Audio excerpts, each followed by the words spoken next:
Yo, what's up, what's up, what's up, friends? Let me know if you can hear me in chat. Hit me up with a number one as you're coming in. Checking out some new audio settings. Hopefully it sounds good. I changed some things up in the back.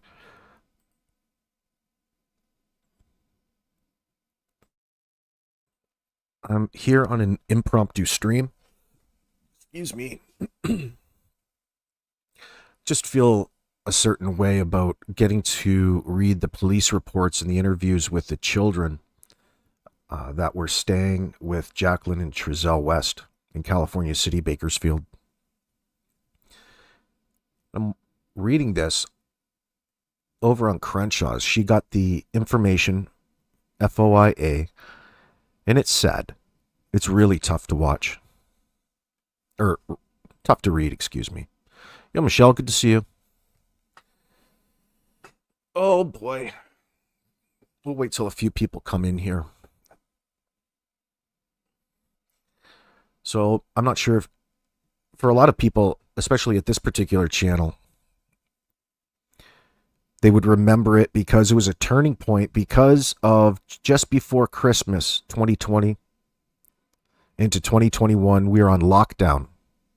Hey, Little Miss Sunshine, too, Holland, good to see you.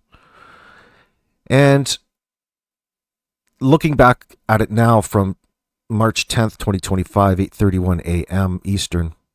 Is it daylight savings time yet? I think we're right around that time. It might be. Hey, Guido.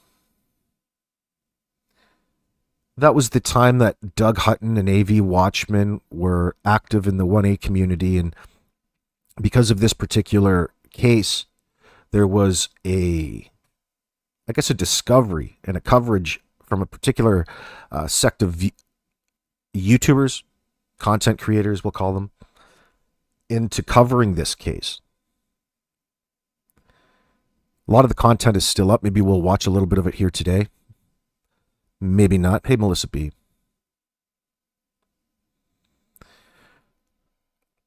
But really what we're experiencing here is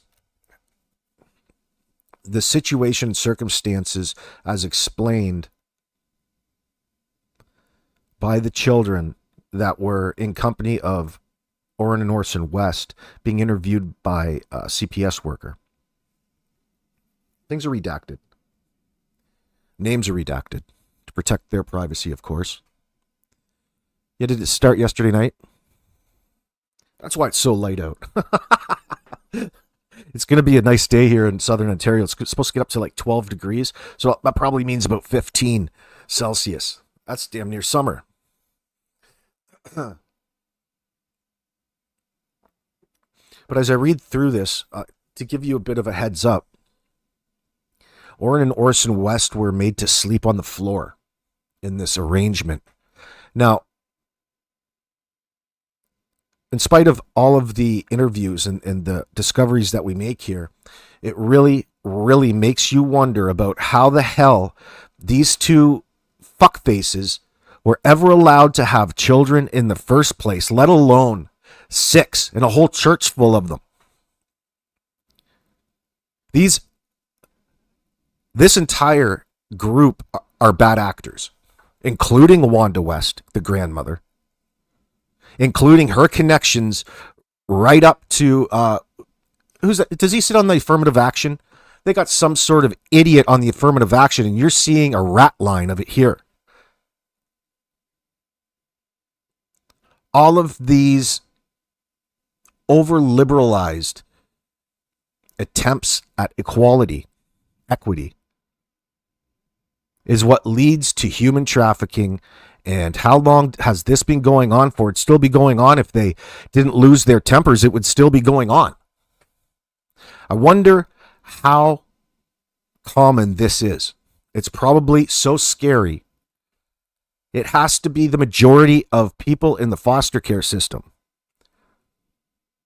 that are there not primarily because of the children, but for other reasons. Hey, I love my wife.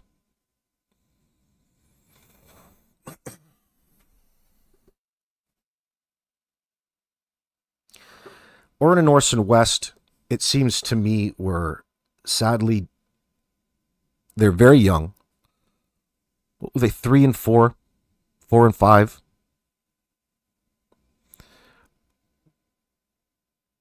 But they had not had or been with a parent long enough, a person who loved them long enough to learn how to use the bathroom consistently.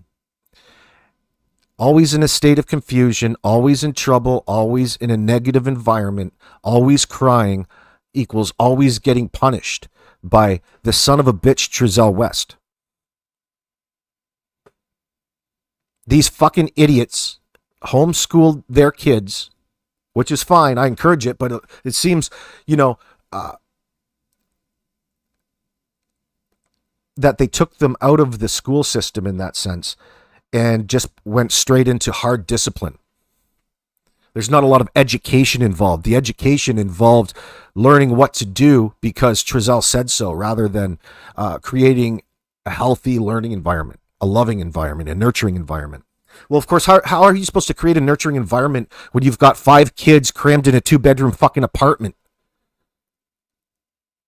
and 2 of them sleeping on the floor?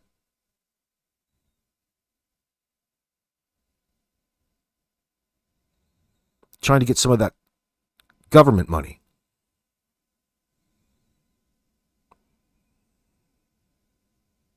Hey, Susan Bizio. No, they haven't found them yet. They haven't found them yet. They were made to disappear in that sense.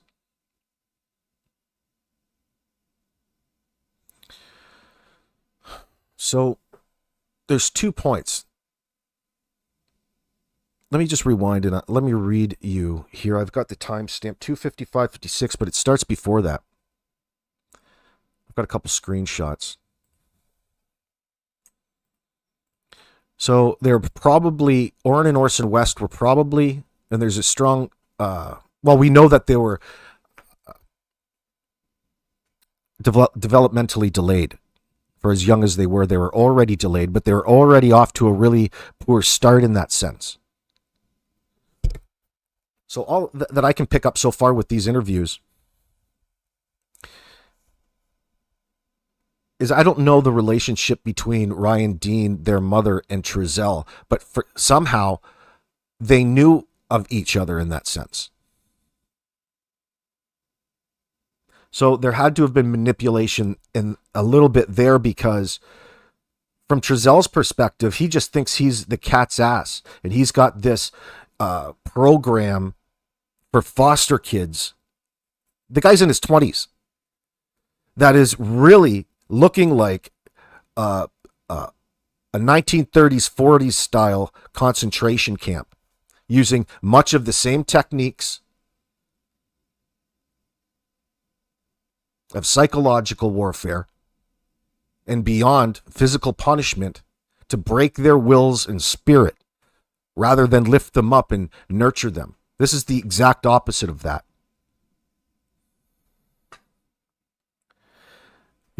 There's a common theme with cold showers in the questioning of the children. The fact Trezell didn't turn the hot water on because it costs him money. So anytime that he has to clean up kids, it's with cold water. It's not going to cost him any extra money, of course, because it costs money to heat water.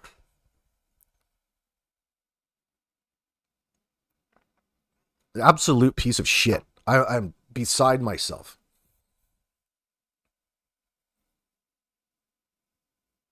Well, Ryan Dean's no better herself in that situation. I'm not even going to get into that now. These are all the details that we really didn't know. Coming from, it's extensive paperwork that Crenshaw has over there. We're just covering just a tad bit of it today, a tad bit of it this morning. But let me just bring you up to date. So the situation surrounding Orrin and Orson West involves a tragic and complex case of 2 young brothers who disappeared under suspicious circumstances, leading to a high-profile investigation and eventual murder convictions of their adoptive parents. Orrin West, originally named Cincere Pettus, and Orson West, originally named Classic Pettus, were born to their biological mother, Ryan Dean, in Bakersfield, California. The boys faced a challenging start to life, with Child Protective Services removing them from Dean's custody in 2018 due to reported domestic violence and possible abuse in the home, including an incident where Orrin suffered a broken and twisted femur. That same year, Trezell and Jacqueline West, a couple with 2 biological children and 2 other adopted children, became foster parents to Orrin and Orson. The Wests finalized the adoption in 2019, renaming the boys and integrating them into their family. You mean segregating them? In September 2020, the Wests family moved from Bakersfield to California City, a small desert town about 60 miles away, seeking more space for their 6 children. On December 21st, 2020, Trezell and Jacqueline reported Orrin, then 4, and Orson, then 3, missing from their backyard. According to Trezell, he had been gathering firewood outside while Jacqueline wrapped Christmas presents indoors. He claimed the boys were playing with chalk on the back patio, and he briefly left the yard through the side gate to collect wood. Upon returning, he noticed the gate was still open and the boys were gone, both of them. After a brief search, the couple called the police. The California City Police Department, along with the FBI, California Highway Patrol, Kern County Sheriff's Office, and community volunteers, launched an extensive search. However, no trace of the boys were found. And inconsistencies in the West's story quickly raised suspicions. Trezell and Jacqueline stopped speaking publicly after December 23, 2020, and soon left California City, returning to Bakersfield. Meanwhile, their 4 children were taken into protective custody, and the investigation shifted to the Bakersfield Police Department in March 2021.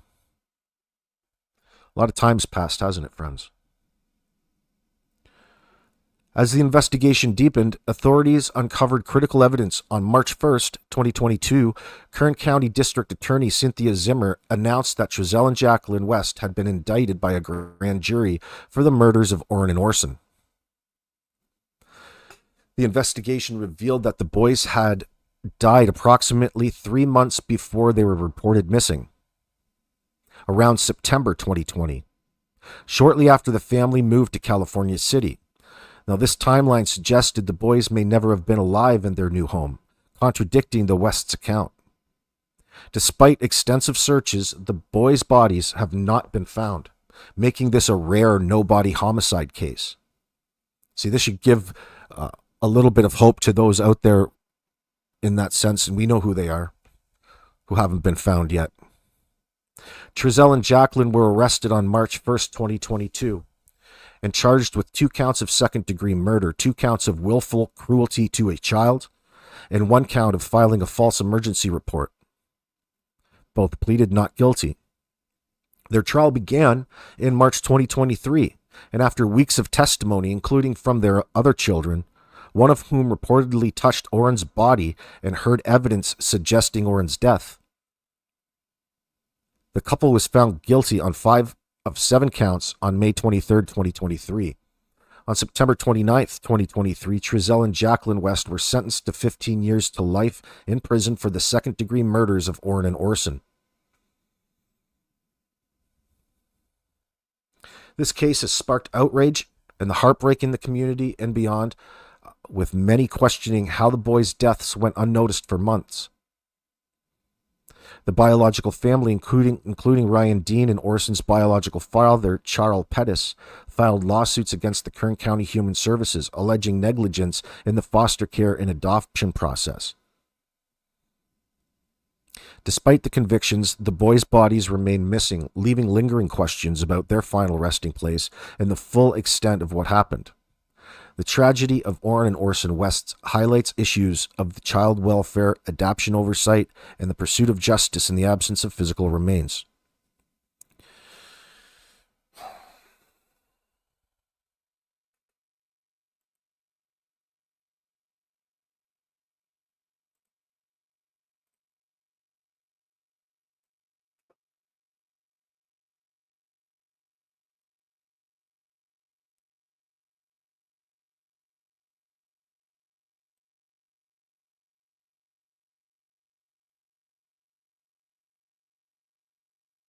So right away, through the statements, I noticed, just my bias, but I noticed Wanda West and how disingenuous that individual was. You don't have sound? Come in here doing that. Okay. All right. Oh, shit. If it is, I'm just going to join on my mobile device and use that microphone. Okay, maybe it is you. That's all right. Good morning, Peachy.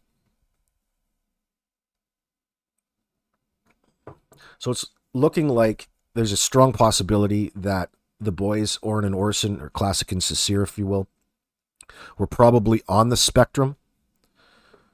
They were definitely developmentally delayed in that sense. And think about how terrifying that would have been for those two boys to be placed in a situation like that, where one, nobody knows that they have developmental delays or potential disabilities, or even if what they are or how to deal with them. I was in that one time, but I didn't have to use violence in that sense.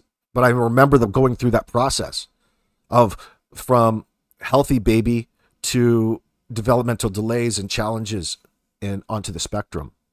So I can recognize all kinds of scenarios in these statements that stand out to me that say, you can see right here how things progressed and went. The boys at that age were still peeing in their pants.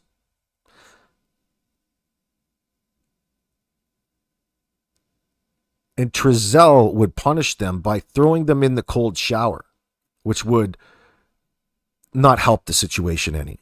That was his process of trying to teach them a lesson so that they would hopefully not ever do that again. And he didn't want to change. He kept doing it. Okay, maybe that happened one time. But if it didn't work, why are you repeating that? Why are you repeating your behavior? This guy is so, I'm talking about Trezell. He feels he's so dialed in and controlled, especially with his temper. How would you let yourself get to that point when a child pees their pants? First of all, you got them in a pull-up. You know, you've got to change the way that you deal with children in that sense. And why is this dude around children? It's just for that fat government check, in my opinion. Stuff more kids in there. So he's got 4 foster kids. Think about what 4 foster kids means per month from the government. That's enough to really live comfortably on in that sense. They're literally living off of the money that the government gives them.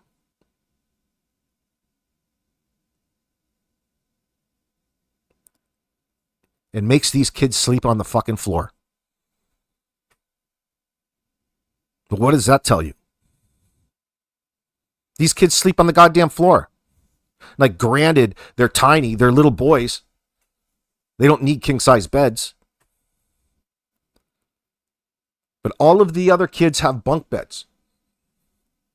They have their own little space, and your new ones just sleep on the floor.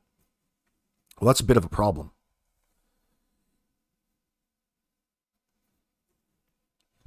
They never made it to California City.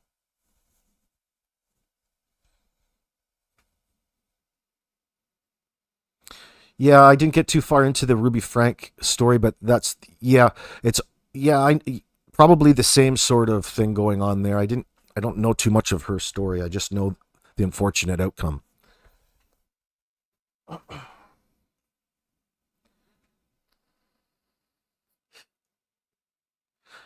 I just can't shake out of my mind them sitting in front of that camera those cameras, I should say, all of those reporters begging for the public to find their kids for them. And that stupid effing story that comes out of your mouth in regards to what happened, Trezell. Like, dude, I could come up with a better story off the top of my head about anything. This guy loses his 2 kids just as he turned his back. He turned his back 1 minute. The gate was open, no more kids. Now we're on the phone. Well, how far do you think that they would have gotten in the dark? We know what happened. We saw Mike, the neighbor. Shout out to Mike. Thank God had that fantastic security camera footage on the entire property in California City that night in question.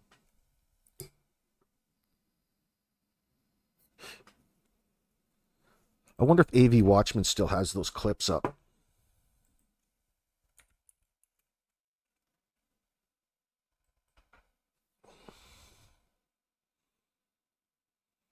AV Watchman United We Stand.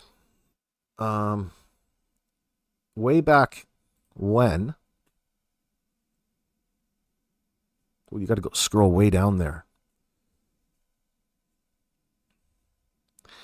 He confronted this son of a bitch walking down the road. That was the first introduction I had to this story way back then.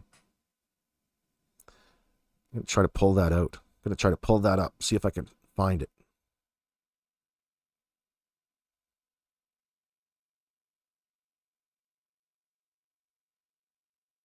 Getting back into 4 and 5 years ago.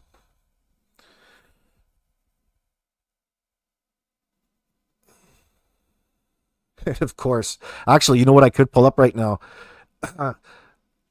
The night fits right in the night Dougie walked into the Lancaster Sheriff's Department. That's funny. Trying to rat AV Watchman out.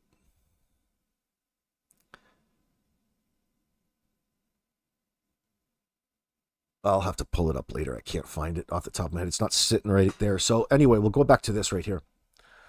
So here is the link. Actually, I'll hold on to that link for Crenshaw. You can go over there in just a moment. Watching it might not be... It's good to scroll through because this one was 3.5 hours. Yesterday's was long as well. And it's difficult to sit there and straight up read this for 4 hours without taking a break. So it's difficult to hear her. Sometimes I noticed. So we're going to overdub it. 255.56.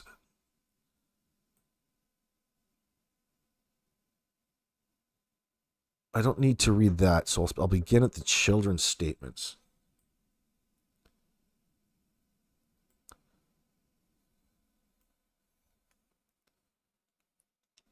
So this is these are all the reports. This is a completed the canvas for video footage of the Euclid's Park. Let me see.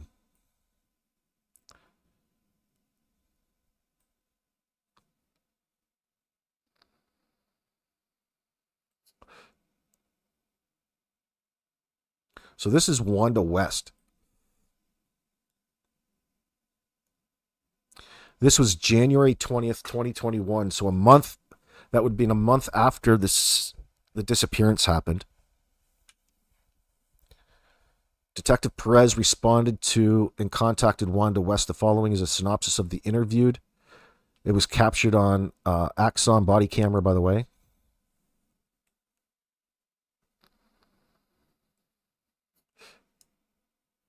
I explained to Wanda West that I needed to clarify a few things from our previous interview. I asked Wanda West about the move between September 18th and 20th, 2020, and this would be relevant because that's the last time that anybody could verify the kids to be alive, Orrin and Orson. And remember, around that time, there's all kinds of things to be burnt in the backyard of Wanda West's home. We had all kinds of great stories from the neighbors about those situations. They were burning child seats. Who the fuck goes and burns down a child seat unless you're trying to dispose of evidence?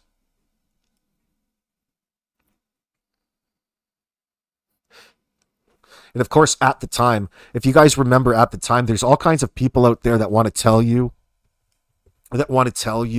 and play devil's advocate, we'll call it, more or less major assholes, or just be major assholes, but they're always downplaying any sort of relevant information. And that was always a constant in this case. Mind you, there were plenty of mistakes that were made. Like, I do have to apologize to Sherry, because I took people's word, and I never repeated that lesson, by the way. Always do your own research in that sense. Don't rely on other people's. I hate that term. But of course, Sherry Vasquez wasn't associated in this situation, but people's imaginations can get carried away with them. Wherever she is, I give her a hearty apology. Not that I was insinuated, it's just that I focused on her more than I would have, because other people were interviewing her association to Jackie Vasquez at the time. That was it. So she and her family hated even being, involved or named along the likes of what was going on. So I can understand that. But it's difficult to do at the time when you're into one. Anyway, it's not that anybody was accusing her of anything.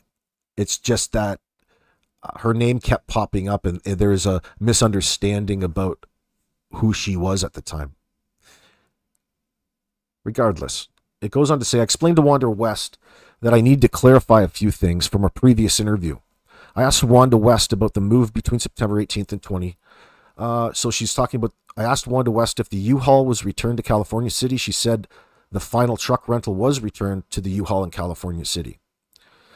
Wanda West said she and Trezell West then returned together in her rented vehicle on 9/20/20, September 20th. Wanda said she dropped Trezell off at the Redacted to pick up his van.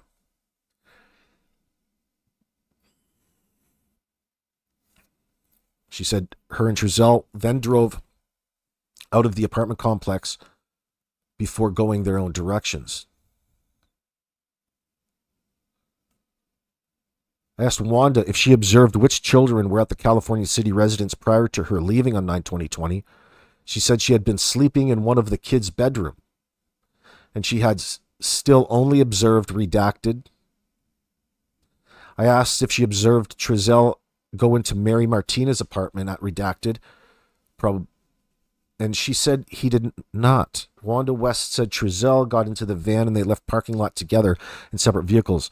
So I explained that I was aware that Wanda was going to speak with Redacted. I asked Wanda if she could consent to allowing us to record the telephone calls and ask the children if they had any information regarding the disappearance of Orrin and Orson.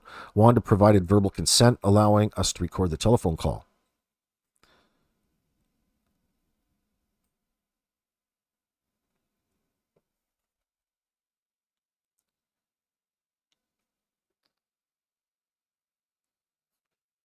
So it goes on to say,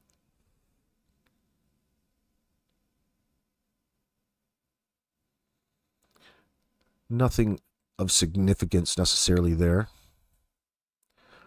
Talking about a conversation over the phone.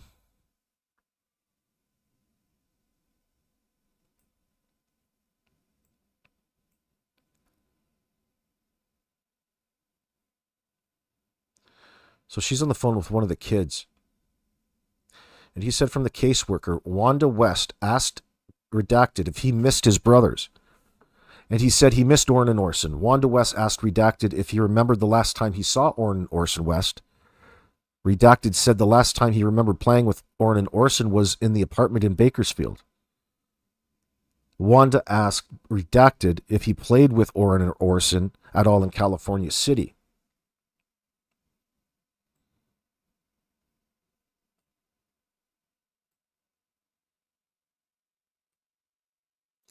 And he said he did not. Wanda asked if Orrin and Orson were in Cal City. Wanda asked if Orrin and Orson West were in the car when they came to Bakersfield to visit her. And Redacted said Orrin West in the van, and redacted said no, they were dead.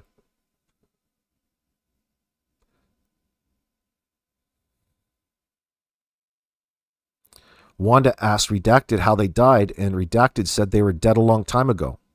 Redacted said Orrin and Orson disappeared.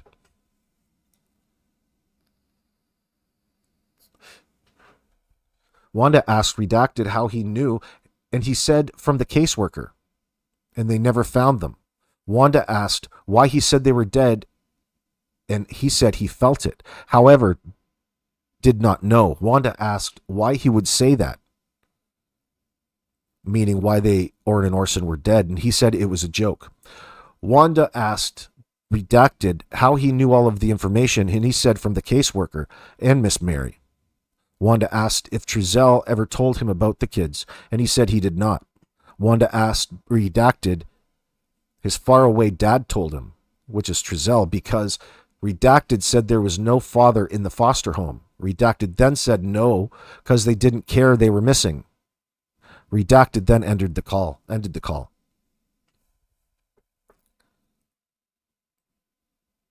Now, the above statements were not verbatim. For complete details regarding the interview, refer to a copy in theevidence.com.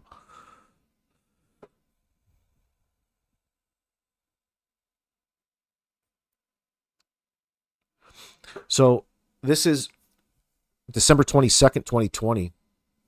Right away. As in within 24 hours. Kern County Child Protective Service social worker Sonia Barton interviewed at the redacted at the Jess Diamond Center.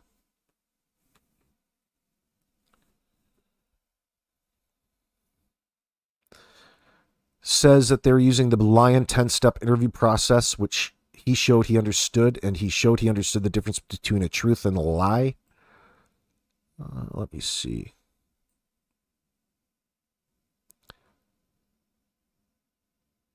So this particular one of the children said he lives with redacted. He said he gets homeschooled by his parents. He said he lives in the desert, but he formerly lived in Bakersfield. He only remembers his parents, redacted, living with him in Bakersfield. Barton asked him if he knew what foster parents are. Redacted then responded by saying Orrin West and Orson West were living with them in Bakersfield. He said Orrin went to their maternal grandmother's house and Orson went somewhere. His maternal grandmother lived next to them when they lived in Bakersfield. However, at an unknown time after Orrin West went to his maternal grandmother's house, he, redacted, went there and redacted observed Orrin West was not at her house. Barton asked if he had seen Orson or Orrin since they moved, and redacted said he had not, but they were supposed to come back to live with them at an unknown time. He said he did not know where they are at this time.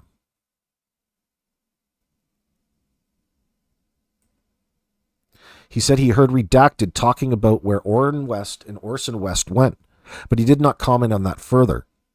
He said his parents never told him where Orson West or Orrin went.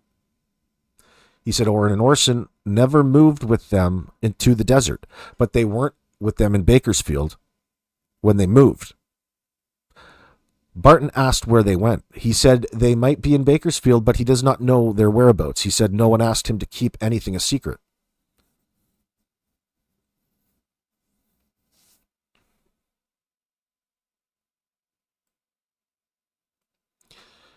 He said his mother and father disciplined them. Barton asked what would happen to Orson and Orrin when they got in trouble. He said his mother and father would give Orrin and Orson cold showers when they peed on themselves. But he did not know why the water was cold. He said redacted bit some soap. Then he peed on himself, but he never peed on himself again.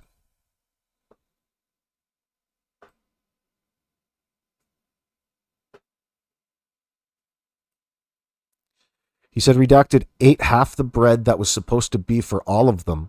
Their father said redacted would only get bread in the future by putting the bread in some soup that redacted does not like. He said their mother put something hot and some salt in the soup, and redacted had to eat his bread in the soup as a punishment. Redacted only got that soup one time. He did not remember when that happened.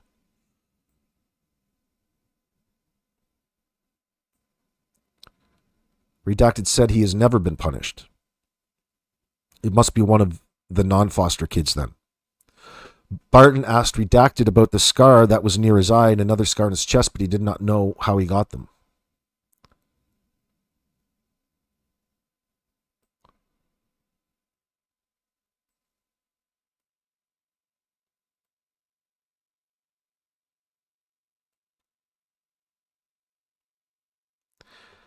So this is the second one. Another interview. This one's on January 25th, 2021. He said his mother and father are his school teachers. He lives with his parents, Redacted. He said Orrin and Orson lived with them in the past. He said Orrin and Orson left and he does not know where they went.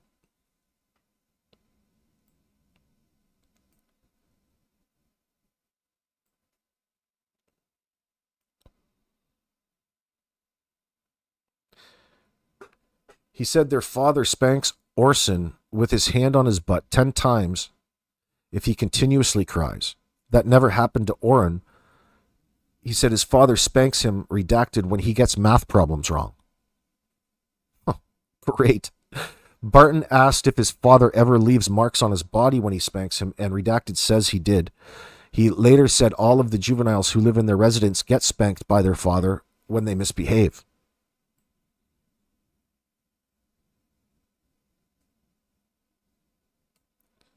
He said Orrin peed on the floor and Orson peed in his diapers, resulting in their father giving them a spanking with his hand. He said the last time he, Redacted, peed on himself at home, he got in trouble, and we go to grandma's. He said his mother gave him a cold shower. Barton asked him if the water has ever been hot when he has had the shower. He said right before she turned the water off, she made the water cold. He said the cold water in the shower was not a punishment, but was simply an effort to wash him. Barton asked what happened to Orrin and Orson, and she asked where they went. Redacted said he did not know. He said it had been a long time since he had seen Orrin or Orson.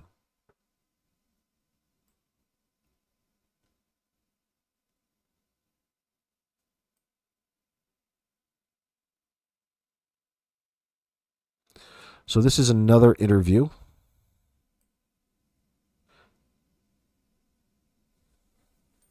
Next interview, next day.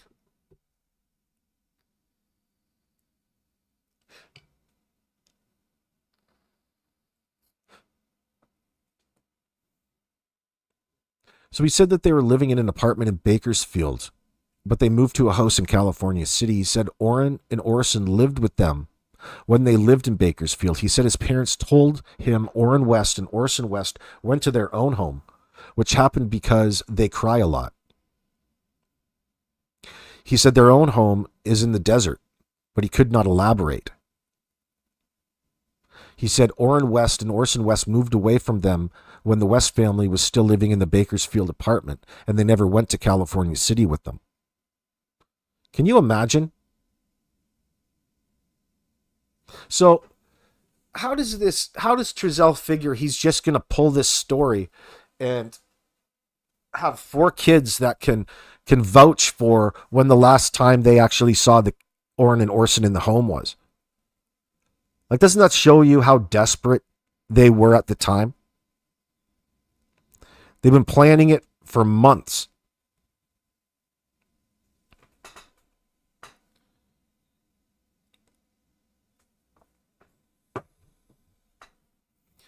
He said his father would spank Orrin and Orson because they would cry so much. He said his father is great at spanking. He explained that his father spanks them softly on the buttocks, but it hurts. He said his father would spank all of the children. He said they wouldn't sustain any marks on their bodies when they got spanked, but Redacted, Orrin West and Orson West's buttocks would bleed as a result of being spanked with a metal part of a belt. Oh, Jesus. Redacted buttocks never bled. So Barton asked him to tell her what they have to do to get cold showers. Redacted said they get cold showers because Dad puts it on cold, but he did not know of anything they would have to do to get out of a cold shower. Redacted said he asked his father if he could make the water warm when it is cold. but it hurts, he said to his father, would spank all of the children. He said they wouldn't sustain any marks on their bodies. Oh, it went the wrong way. Just a sec. Sorry about that.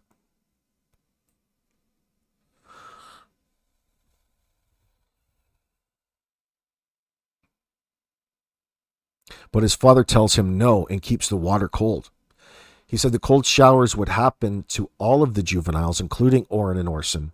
He said when he gets a cold shower is not a form of discipline.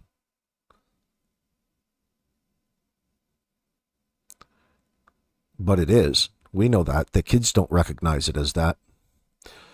He said his mother allows them to do what they want and set the temperature of their own showers. See, there's the stark difference. One's a form of discipline, one isn't.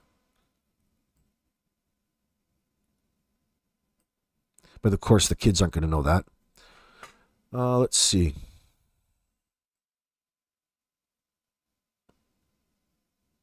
What is that? He said Orson and Orrin would sleep on the floor with redacted because they did not have a bunk bed. That pisses me off.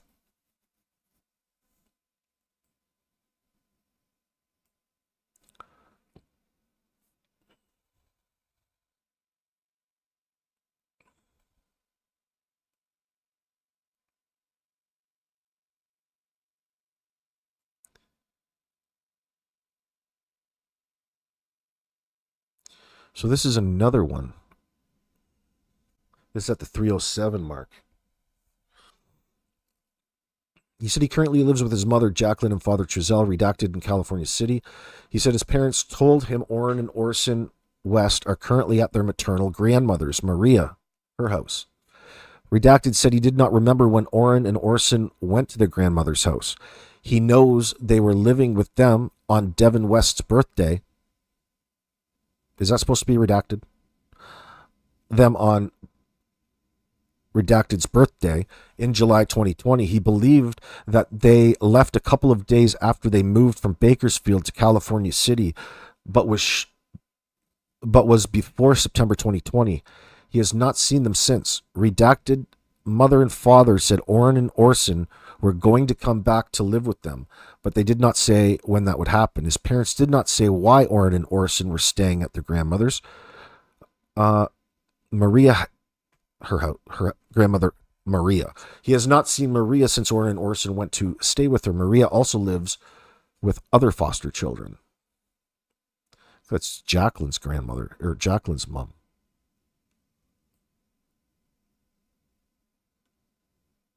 Redacted said his grandmother, Wanda, brought him and his three brothers to Jess Diamond Center to the interview, who they were visiting before COVID-19 virus spreads again. He expected his parents to pick him and his brothers up later in the day. He said he is homeschooled. After speaking with Redacted, Barton spoke individually with Redacted at the Jess Diamond Center. Following these interviews, Barton spoke with Redacted again on 12/22/20 at 12:58 hours, and the following is a synopsis of that video recorded interview. Barton told Redacted mentioned having an incident when he, Redacted, peed on himself before they went to their grandmother's house. Redacted said Redacted was knocked out and peed on himself, indicating he was sleeping. Redacted said their parents make Redacted wear a diaper. Redacted said when he and the other juveniles who live with him get punished, their father lectures them, sends them to the corner, and nothing further occurs. Barton told him his brothers mentioned getting cold showers as a form of punishment. Redacted paused and said he believed his brother must be referring to when the water is initially turned on for the shower, and it takes a few moments for the water to get hot. He also said Redacted plays with the water during the showers, indicating that Redacted adjusts the water temperature during times that Redacted have taken showers at the same time in the past. Redacted said he has never received a cold shower as a form of punishment. He said they had taken cold showers when the weather was hot, but his brothers had not told him about having a cold shower as a form of punishment. He then said Redacted was supposed to take a cold shower because he peed on himself as a form of punishment. Redacted said he believed Orrin and Orson had taken cold showers when they were living with them too. Barton told him that his brothers mentioned being spanked with a belt, causing bleeding, and she asked him if he ever saw that occur. Redacted said no. Then he was in the other room, and that was a long time ago. Because now they only receive lectures for punishment rather than physical discipline. Barton asked him when he stopped physically disciplining the children. Redacted said his father doesn't want to stress himself out anymore and stopped physically disciplining the children when they moved to Cal City. After the incident, he probably recognized that Trezell probably went too far, maybe. He said his redacted buttocks was never bleeding as a result of punishment. Let's see.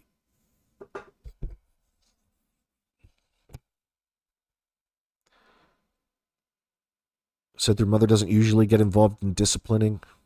Said that there's not anything going on at his residence that causes him to worry.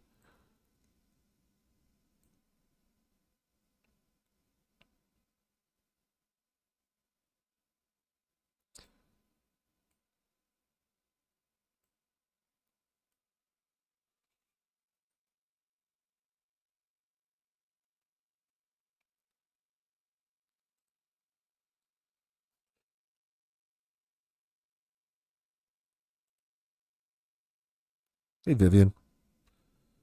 Hello, Fox. Hello, Quillfish JB. Let me see here.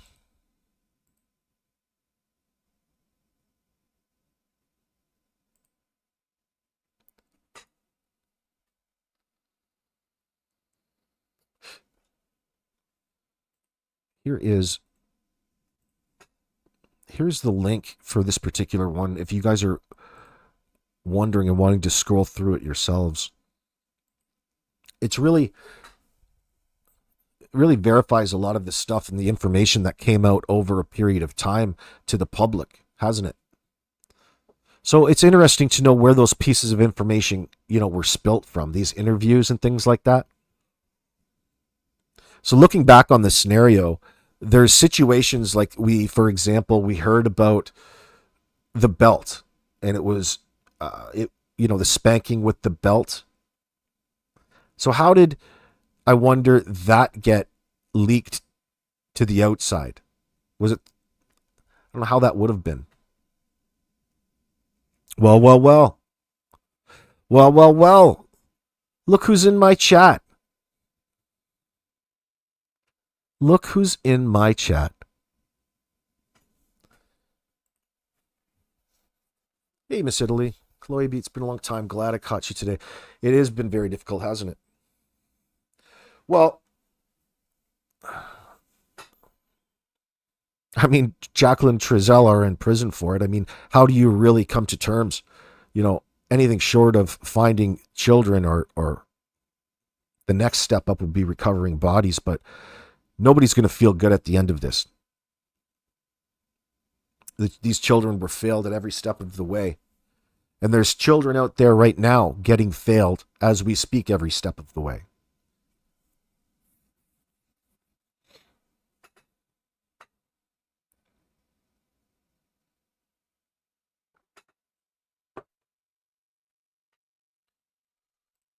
I'll be having another live stream for you later, punk. Try not to mix the two. Oh. Speaking about jailbirds, there's a dude who'll be in jail in no time. Let me see.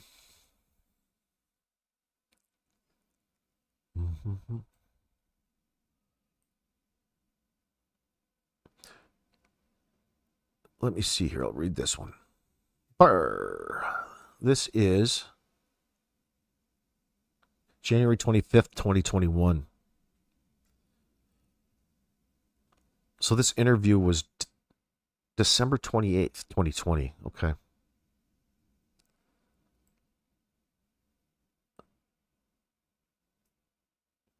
Barton asked him what has been going on since she spoke with him on 12/20/22 or 12/22/2020. He said he has been crying because he was taken away from his parent as a result of Orrin and Orson West going missing. Barton asked him to tell her more about that.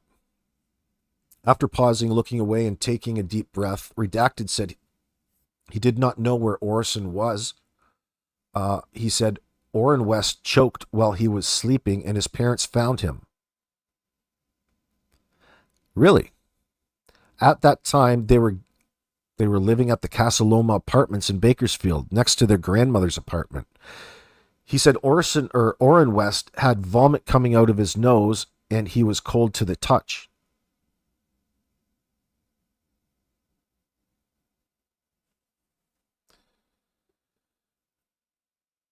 He choked while he was sleeping? Really? Is that right, Trezell? Whoops. I have to go. Got out of that. Hold on.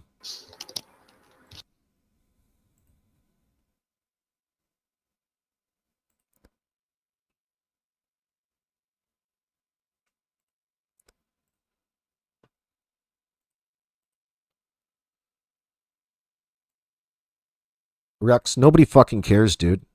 You're lucky I even talk about you. And I'll be talking about your new friend, too. Let me see.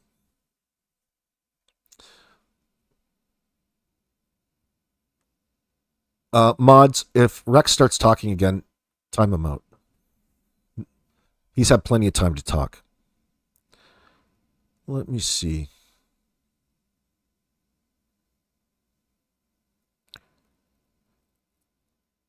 Redacted further explained that the night before they discovered Orrin West deceased, his mother and father chopped up his food in a blender and made it into a drink because of the way Orrin West would eat his food with his mouth open.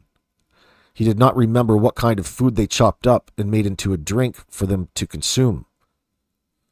Orrin liked the drink, but Orson did not like it. Orrin consumed his drink.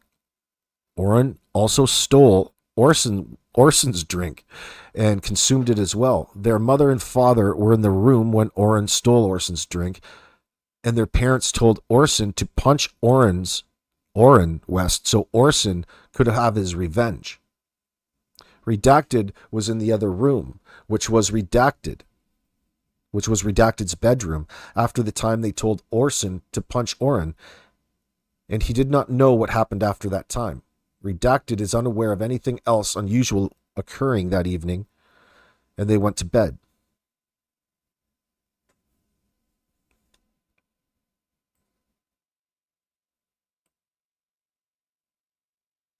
He said he heard weird noises during the night, which he thought was one of the other boys burping. Oh my God.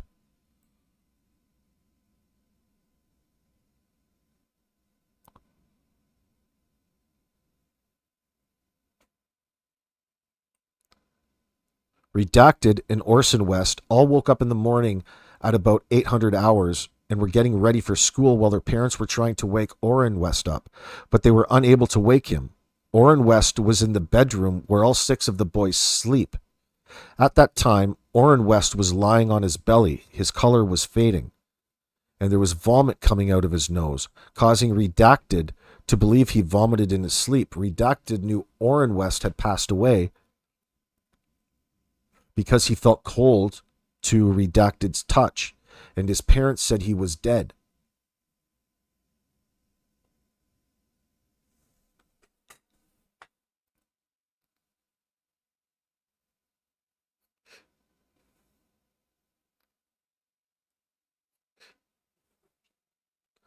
When his parents discovered what happened to Orrin West, they were crying. Both of his parents and he, Redacted, discovered Orrin West did not wake up, but they kept that a secret from the other 4 boys because they did not want them to get scared. His parents told Redacted the police would think that they were unable to take care of the children, and the children would be taken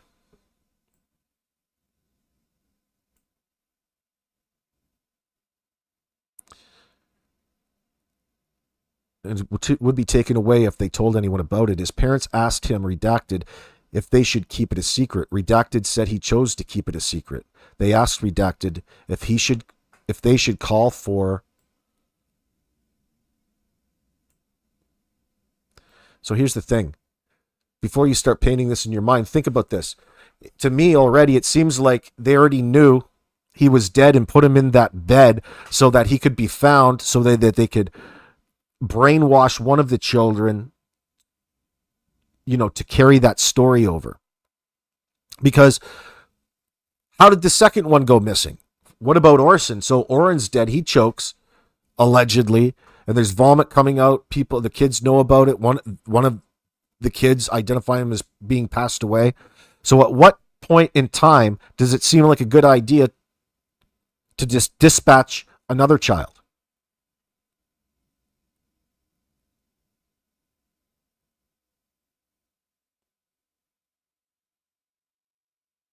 Yeah, I'm with you, Miss Italy. I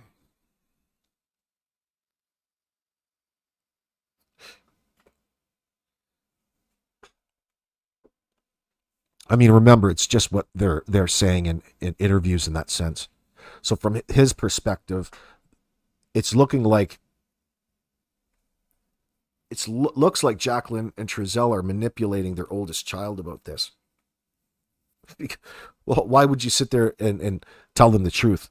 Let me see.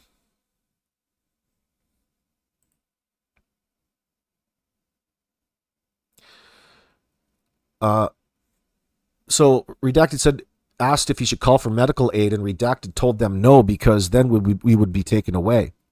All of the children started their homeschooling. His parents told the other children that they took Orrin West to their grandmothers. Redacted did not know what happened to Orrin West's body because he was doing his homeschooling after that. He said they moved to California City about a week, which he defined as 7 days, after Orrin West died, and Orson West moved with them. About 4 days after they moved, Mom and Dad were still getting our stuff from the apartment, and they took Orson. His parents told Redacted that they took Orson West to their grandmother's, Mary, apartment in Bakersfield. While they were taking Orson West there, their paternal grandmother, Wanda, was watching the other 4 boys in California City. So that's when they murdered the other child. What in the fuck? His parents never told anyone about it. He said he never told anyone about what happened prior to telling this to social worker Barton.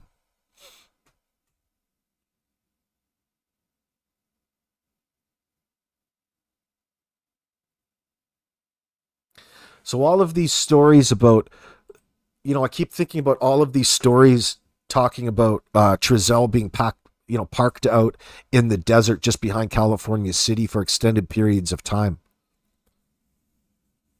Probably true. He's probably digging. Hey, Divine.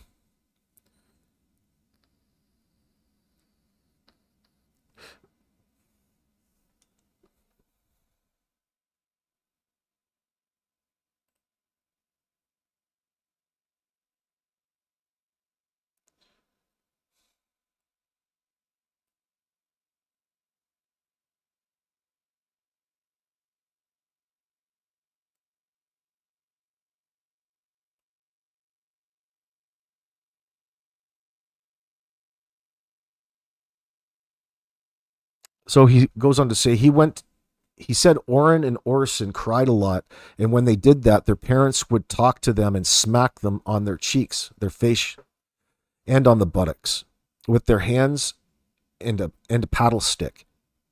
He said that all of the juveniles were disciplined by being hit with the paddle stick when they deserved it.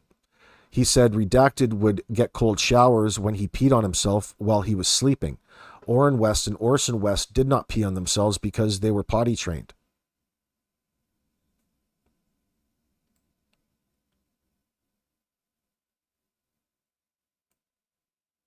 Redacted said all of the boys had their own beds at the Bartons' request. He drew a diagram which shows how their beds were arranged in their bedroom, along with the DVDs Detective Hernandez provided to me, which contained the video recordings of the interviews with Redacted. It was a copy of that diagram. I later scanned that diagram into this report.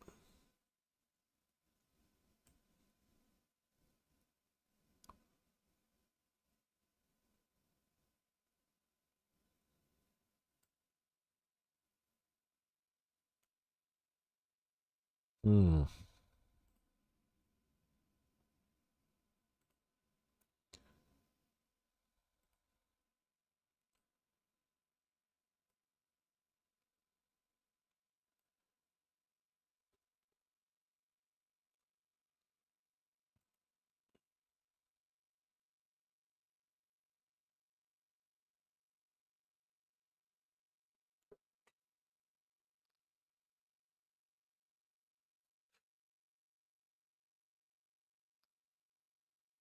Well, that might be interesting. On Friday, January 5th, 2021, Detective Garrett and I responded to Maribel Moreno's residence. We contacted Maribel and Redacted. We obtained consent to place a pretext call between Redacted and Trezell West and Jacqueline West. We provided no context with the call. Jacqueline and Trezell began telling Redacted they were looking for the kids and not to worry. Trezell West and Jacqueline West began to tell Redacted he did not have to talk with anyone if he did not want to. The call concluded shortly after.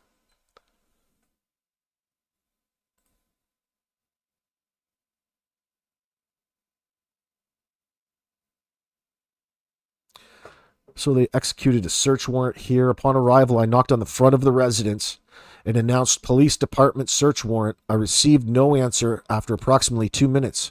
Officers were able to gain access to the residence through the garage door. Upon checking the residence, it was found to be unoccupied. Lab technician D. Martinez took digital photographs prior to and at the completion of the search warrant. Upon searching the residence, I located the pruning shears in the garage along the east wall.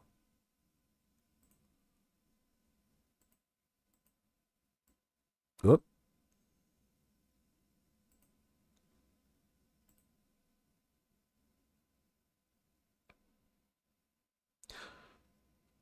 No other items were located at this time. Wonder what the pruning shears are. Wonder what the pruning shears, what their connection is. Let's see. Oh, here's an Ernie Shell name or Ernie Shell term. I received the extraction results for the property report number. Yeah, Tiger Ops. I reviewed and found this appeared to be a Chromebook issued by Redacted. I conducted a Google search and found Redacted to be an online school. I found 2 documents from Redacted titled Parent Report and the names of Redacted. The class indicates the children were in Redacted at the time of the test. The documents were dated 9/3/2019. I conducted a Google search and found Redacted to be an online school. I also noted several usernames and passwords which may have been used by an adult. I tagged several items, including a phone number, Redacted. I did not locate additional information at this time. Okay.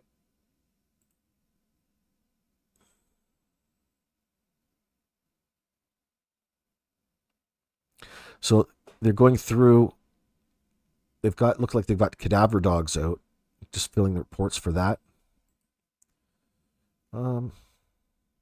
No positive hits were recorded.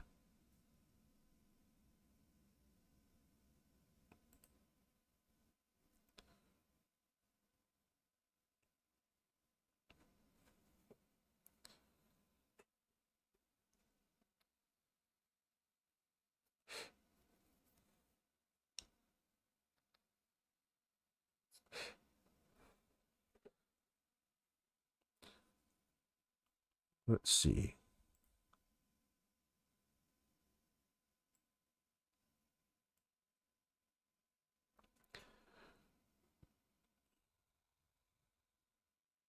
So this is just saying that one of the detectives out searching was manipulating the gate and testing the gate's ability to swing freely. That that would indicate that maybe even a 2 or 3-year-old or 4-year-old could move it effectively, as is being suggested by Trezell, and it wasn't. He had difficulties in manipulating the gate very easily. That's Lieutenant Hightower. That's information we knew. Maybe that was given to us by the cops. I don't remember. Probably not. I wonder where we got that.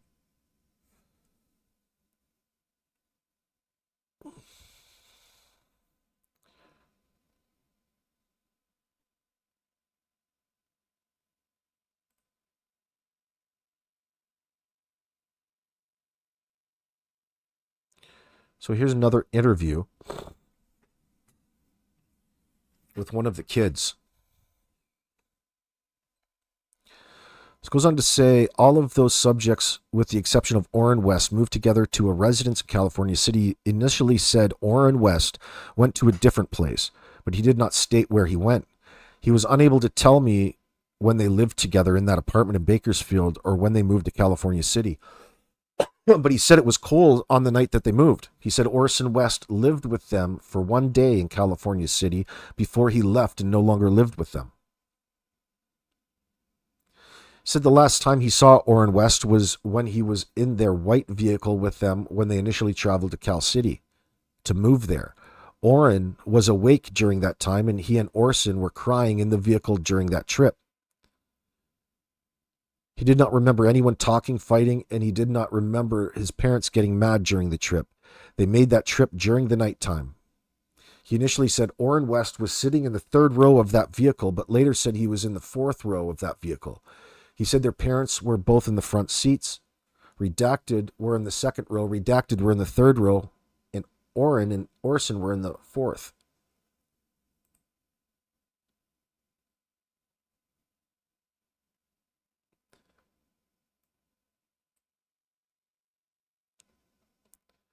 When they arrived, everyone went inside the residence at California City, but Orrin West remained in the vehicle while it was still during the nighttime. Everyone went to sleep. Orrin West was still in the vehicle when Redacted woke up the next morning. He stated he saw Orrin West in the vehicle, but then said Orrin West left during the night. He was unable to further explain how he knew Orrin West was still in the vehicle.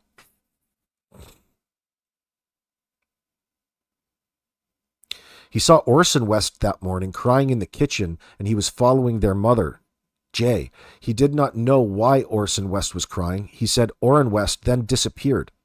He did not see Orrin West or Orson again after that morning. His mother told him that she, Jay, and Redacted father Trezell took Orrin West and Orson West to a different mom. However, no one told him anything further about what happened to Orrin or Orson.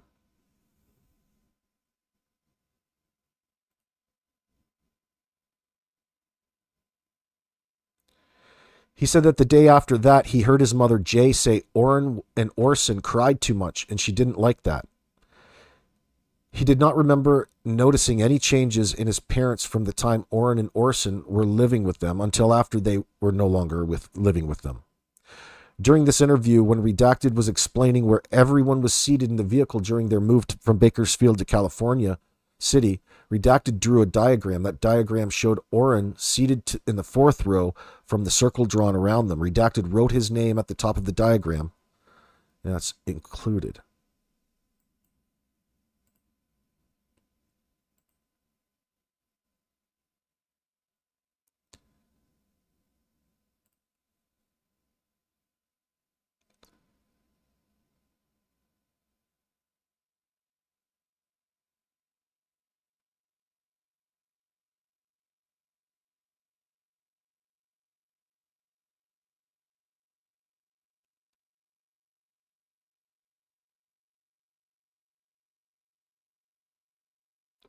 So another interview saying the same thing, just trying to identify who saw whom when.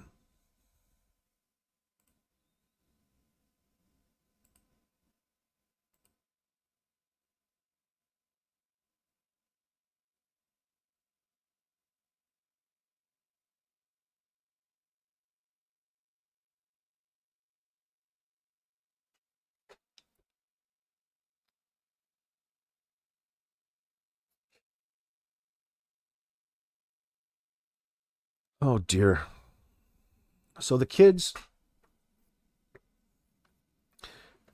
say that Orrin and Orson, or Classic and Cincere, didn't make the move from Bakersfield to California City. One of the children say that they were there during the initial move, but Orrin stayed in the vehicle overnight because when he woke up the next day, he was still in there. Whether that's just the way he was perceiving it, I don't know. It's hard to say. But they were actively telling the kids, it sounds like at that time, that Orrin and Orson went to live with the new family in that sense.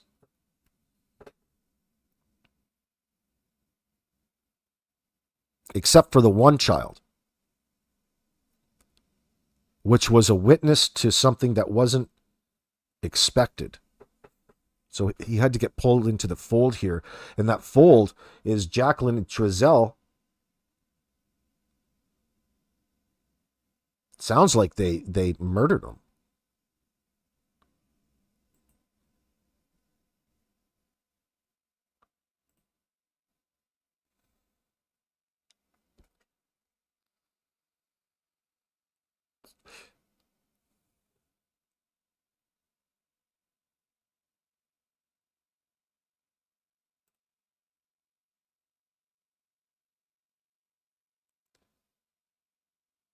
Here we go. So this is going on to a little an interview. These are all interviews from the different kids. There's total of 6, including Classic and Cincere. So there's any number of 4 of the kids' interviews in here at any one time. So then all the names are redacted. So I mean, it doesn't really actually matter which one is talking at one time. So I'll save that. So I'll just pick out the juicy parts for the sake of streamlining. Juicy parts. I mean, the parts that aren't repetitive.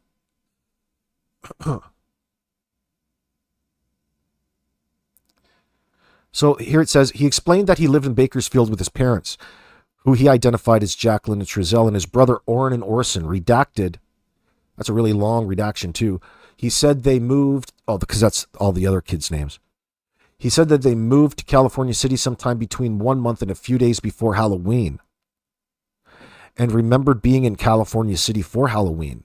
At that time they moved, their parents, redacted, and Orson West were all with redacted, but Orrin West was not with them when they moved. Orson West was with their family for a couple of days after they moved to California City. He later said that he did not know if Orson West lived with them after they moved to California City or not.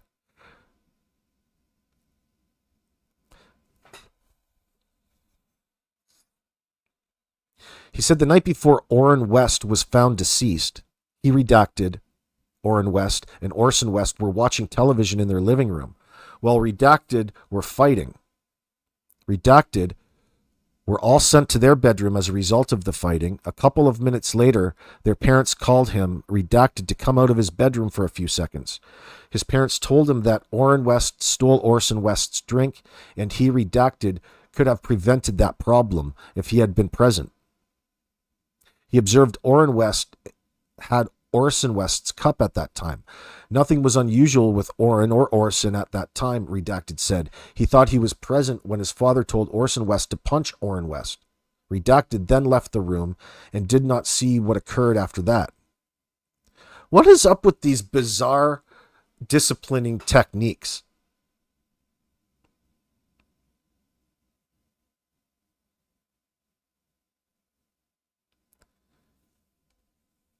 Fuck.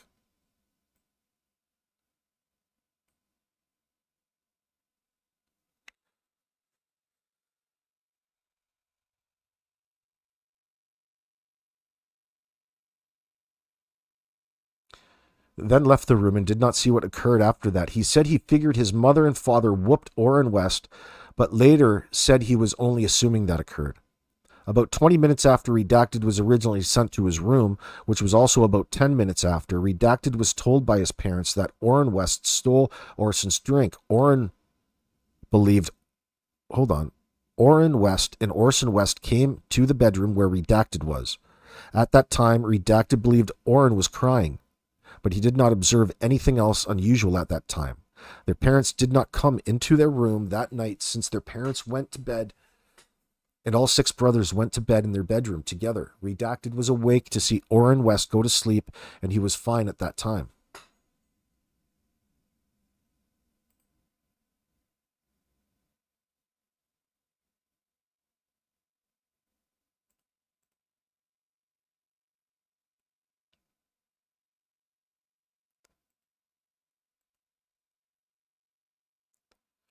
Redacted heard Orrin West making grunting sounds at an unknown time during that night. However, Redacted did not think this was anything unusual because he heard sounds during the night in the past and did not pay any further attention to those sounds. When Redacted woke up the next morning, Orrin was unconscious, face down on the floor. He did not have a bed, which is why he was on the floor. Redacted believed he was asleep and did not pay attention to him any further at that moment. Redacted left the room to brush his teeth and went to another room with Redacted to begin their homeschooling that day. Neither of their parents were in the homeschooling rooms with them during that time. A couple of minutes later, Redacted father called him Redacted to come back to the boys' bedroom. Redacted went to the bedroom where his mother and father were, and Orson West was in his crib. Orson West was awake, but he was lying down. Orrin West was still on the floor, but he was then face up. Orrin West's color was fading, and there was vomit coming out of his nose.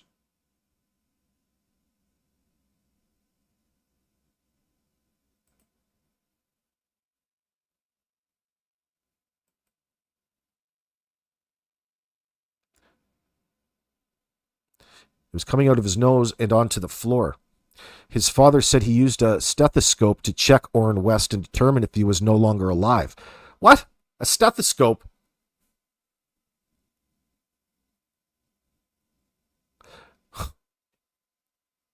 Like, this dude has Sesame Street mentality. His father said he used a stethoscope to check Orrin West to determine if he was no longer alive.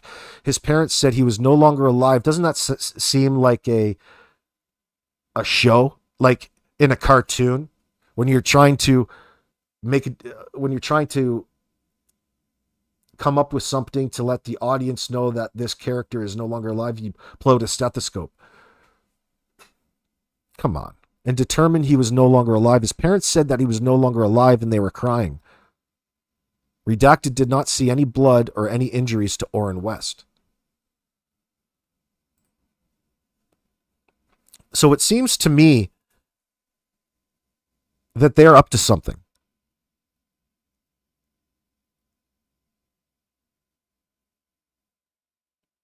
Like, they're playing this out to make it look a certain way in front of the kids. That way,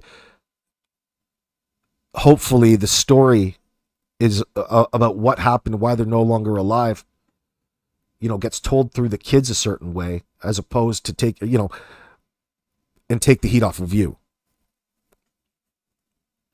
So if you can convince the kids by putting on this pantomime that we just woke up and Orson is dead. I even pulled out the stethoscope.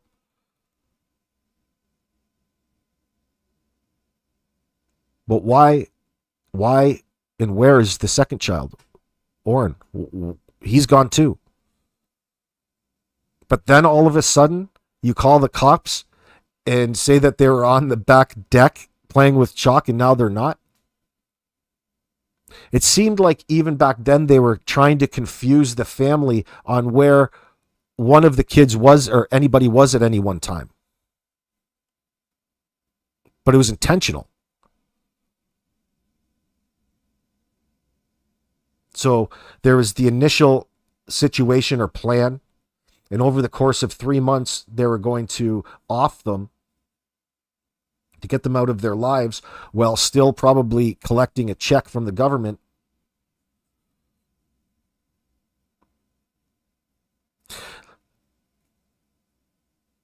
Like, I believe the kids and how it played out and watching them in the cribs. You have to believe the kids in that sense, but it makes no sense when you scale out and look at the entirety compared to what they said in front of the cameras, what Trezell and Jacqueline stated.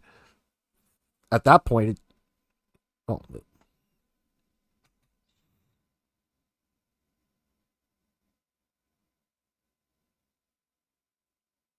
Like, what in the hell, man? This is so sinister.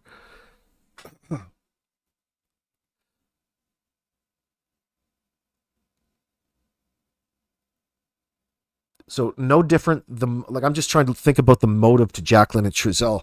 So Trezell's motive in all of this, at the end of the day, is getting that government money, that subsidy money for taking care of these foster kids. At the same time, he thought he was clever enough where he could make these kids disappear one at a time and get away with it and still be collecting all of that money. It's all, in my opinion, motivated by that government check and making it look a certain way. He didn't want to do any parenting, which is when the discipline came in. Like, you better fall in line and figure things out yourself, because I don't plan on putting in any parenting time with you. I don't plan on bonding with these kids. So you guys best look after one another. And we'll do it through force. These are your what would you call that? Your limits, your rules to play by in that sense.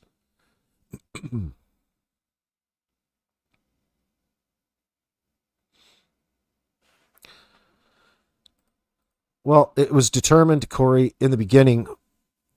It was determined, like, first of all, Ryan Dean wasn't in a really good situation. All of these kids, and there was a lot of immaturity involved, by the way that I came to learn about it. And DCS, on suspicion, removed Orrin and Orson, Classic and Cincere, from the home at that time to put them into a better system. But here, when you look at things, they go and throw them into a family like Jacqueline and Trezell. How do you figure that two people, like, who the fuck is allowing this? This is so bizarre. You've got two kids that can't even look after themselves, Giselle and Jacqueline,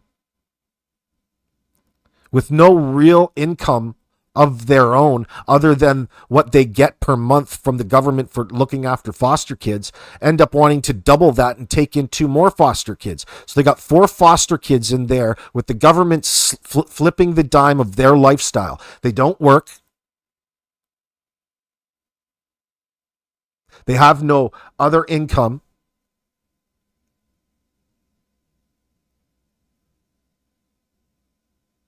Oh.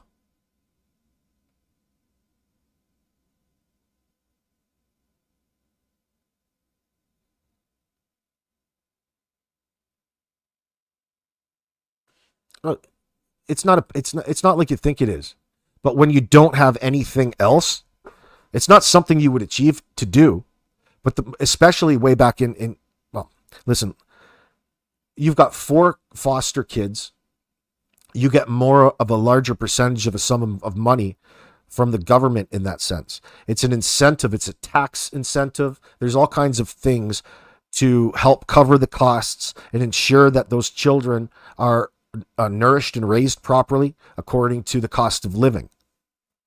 Right? To somebody like Jacqueline Trezell, when they don't have any money, looking at that potential $3,000 and $4,000 per month for the totality, they think, oh shit, that could carry a pretty nice mortgage. That could really carry our lifestyles in that sense. That's not going to look after the kids. That's going to cover their lifestyle. That's not what the money was actually intended for. So the kids are sleeping on the floor. The government has allotted all this money to help secure safety and nutrition for them. And they're at the West sleeping on the goddamn floor, getting their ass kicked.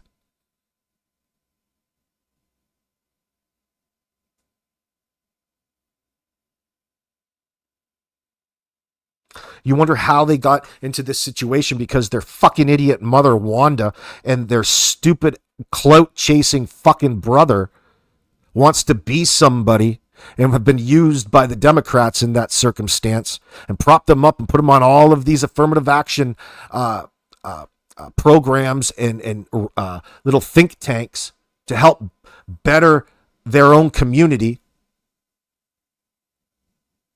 Really, you're just helping human trafficking. These boys were trafficked and murdered.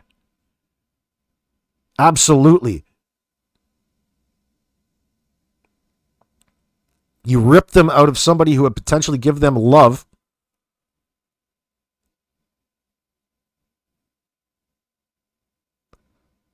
by somebody who knows if they were qualified to make any sort of determination at that time, because nobody likes that job in that sense. And the only people who love that job are the people, and I'm talking CPS, are the people who are running dirty in the background and getting some sort of kickback from a secondary position of trafficking fucking children in whatever way possible, or however way, or getting paid off to look the other way. There's got to be very, very limited amount of good-hearted people involved in this anywhere. And the kids, almost never will they ever grow up to be productive members of society. They're used.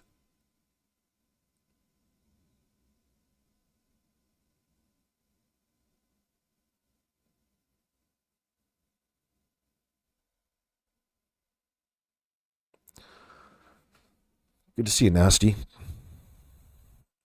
So please don't think about it as the government paying for it, foster kids or to adopt children from the system. It's not like they get money to do it, but the government makes tax incentives, all kinds of things like this. And when they're children, you get different grants. So there might be different reimbursements that the government pays you to help cover the costs of certain things, help cover the costs. But that's not what's happening in Trezell West's place. If he could, he would probably have more apartments and put more kids in there in cages. This is like a farming of foster kids.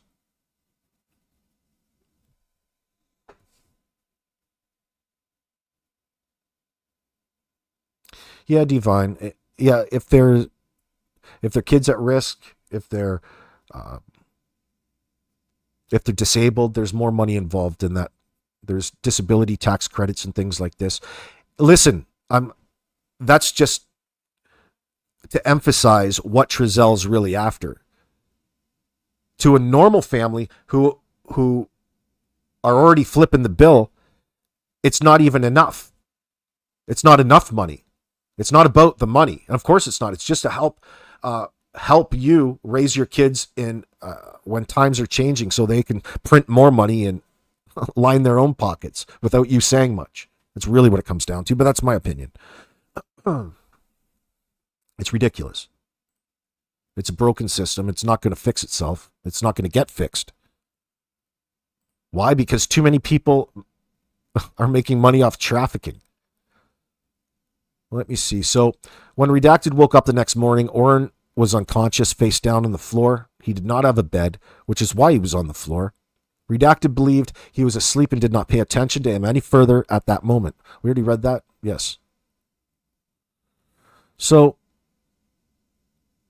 the stethoscope. Yes, we saw that. Fucking ridiculous. I believe, I can't say for sure, but I believe that's what we're seeing there. Like he's putting on a pantomime for the kids to try to set a false narrative because he knows what's coming down the road. So it goes on to say, Redacted mother asked him if they should tell anyone about that situation, and both of his parents told him that all of the children would be taken away if they told anyone. So you can tell right there,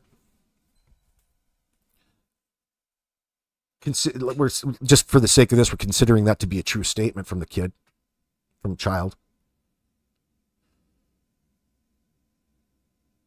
that they refused to call 911 when the kid was on his deathbed, but they didn't have a problem calling 911 when it was to file their own false report to cover their own tracks. That's awfully damning. How are you going to talk your way out of that? What a fucking idiot. If this was even remotely true, where one of the children, something happened to him in his sleep and he woke up and, well, he didn't wake up. He was no longer alive in the morning when everybody else woke up. Verified by Trezell's stethoscope. You think that it would have been the time to call 911 and report that as an accident. Can you imagine how sinister these two fucking cocksuckers are? You're carrying out, you killed the kid, putting it back on the kids like, oh, he just passed away. And you're still counting down the hours before you go and murder your second kid while he's still around you. This is like some bizarre SS training.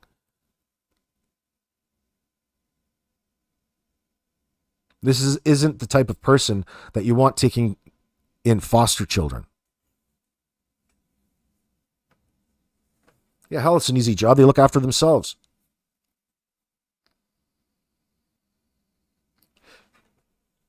That really hurts.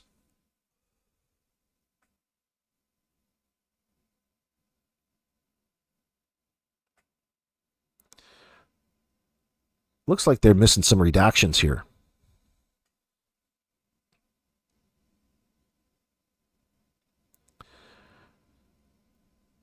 So they said not to say anything. Therefore, Redacted told them that they should keep Orrin West's death a secret. Redacted parents then told Redacted to go to the homeschool room and pretend everything was normal. Redacted then, so you're bringing the kids into the part of the play. Now you're all playing a part. See how Jacqueline and Trezell just brought the kids into the fold with covering things up?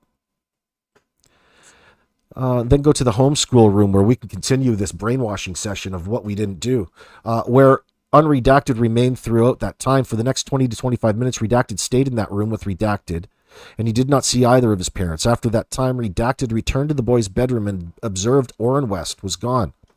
The floor was wet, which Redacted believed was from his mother, possibly cleaning the room. He initially said no one was in that room at this time, but he then said his mother was cleaning the room with a yellow rag and spray bottle.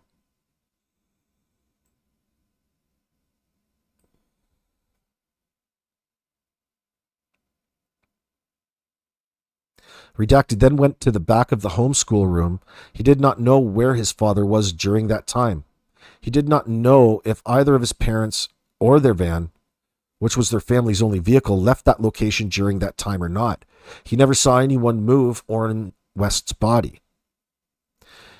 He said after the above listed events occurred, both of his parents were sad, but they tried to calm down and pretend everything was normal. What? Of course, these kids are not going to recognize anything out of ordinary. They believe everything that their parents are telling them. Oh, Divine, good to see you. We got a new member. Hold on. We got to welcome the new member here, Divine. God bless you, dear.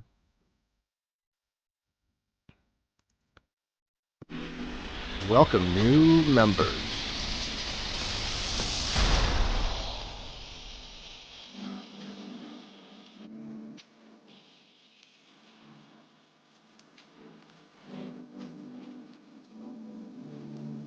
Yeah, girl Divine. That's Divine, girl.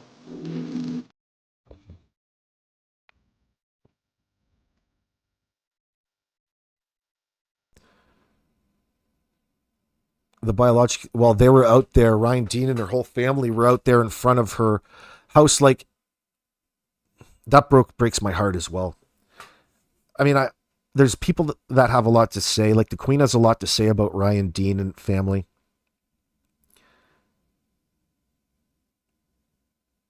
I do too. Like, it wasn't an ideal scenario in her life, but I don't want to judge too much. Like, what she got this huge ass lawsuit out on them. We'll see what comes of that. But the government, listen, it wasn't exactly the government going out of their way to impose on your life. You brought them in because of your own sketchy behavior. Now, I believe, and I don't know this to be absolute 100% truth, but I believe that she had ample opportunity to get the kids back and, do right by whatever CPS and her agreed to. But something happened within that. Now, there's not exactly a right and a wrong person in this mess. Like, the children are innocent in that sense. And the deans want to put all of the blame on the system and Jacqueline and Trezell. I don't blame them for that. We'll have to see how that plays out, because we don't know all of the facts. We know a lot of it and of the circumstances. Now, whether that's going to stand up and hold true, I don't know. Like, it's a shitty situation to begin with. Like, it takes a lot. You would think it takes a lot. But I know that particular demographics are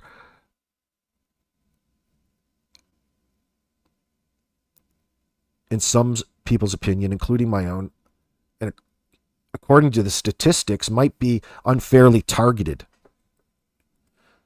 So I don't know. I don't know all the ins and outs. I don't want to pretend to know.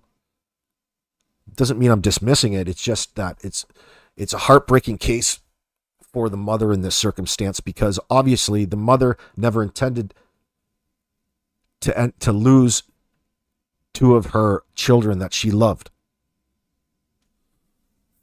That's what breaks my heart. And look at what can happen. Look at what can happen. Like, social services and all of this is just disgusting. But I mean, again, the system sucks, but you need it to a degree.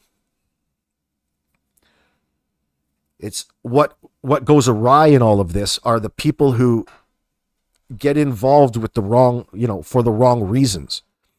Get involved and lie and put on that public facade that they're one way, when in fact they close the door and they're the exact opposite way, and they start beating the kids and disciplining them.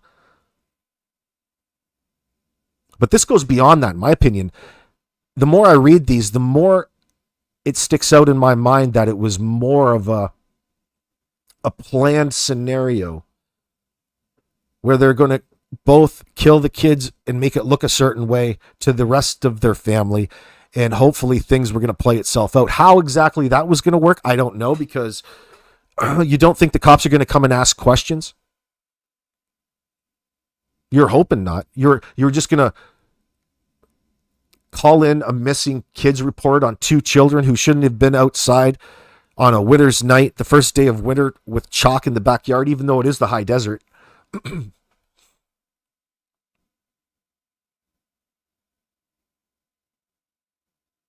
Like, why wouldn't you go like whitewater rafting or something and say, holy shit. Now here you got me thinking about ways to dispose of kids that you don't want. I just can't believe how sad the story is, considering that you had think about the lives that you've altered. All of the kids will never have a family again. No more parents. All because of Trezell and Jacqueline being greedy and trying to get some of that what they perceived as easy government money.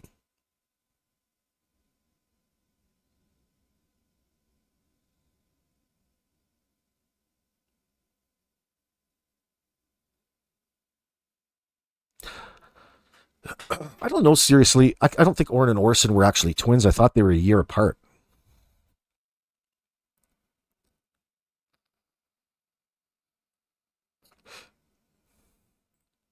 Yeah, that's what they said, wasn't it, Corey? That they were just sitting there wrapping presents, doing the family thing, and next thing you know, they disappeared from the back patio. First of all, how do your kids... Well, I shouldn't say that. I've had that happen to me. I look at my kid is where I thought I left it. Yeah, that's happened a couple times. Not intentionally, though. I'm not even pretending to be the best father, But at least I love my child and I try. That's all you can ask. That's a good start, a good foundation. Caring. Yeah, they are a year apart, Corey.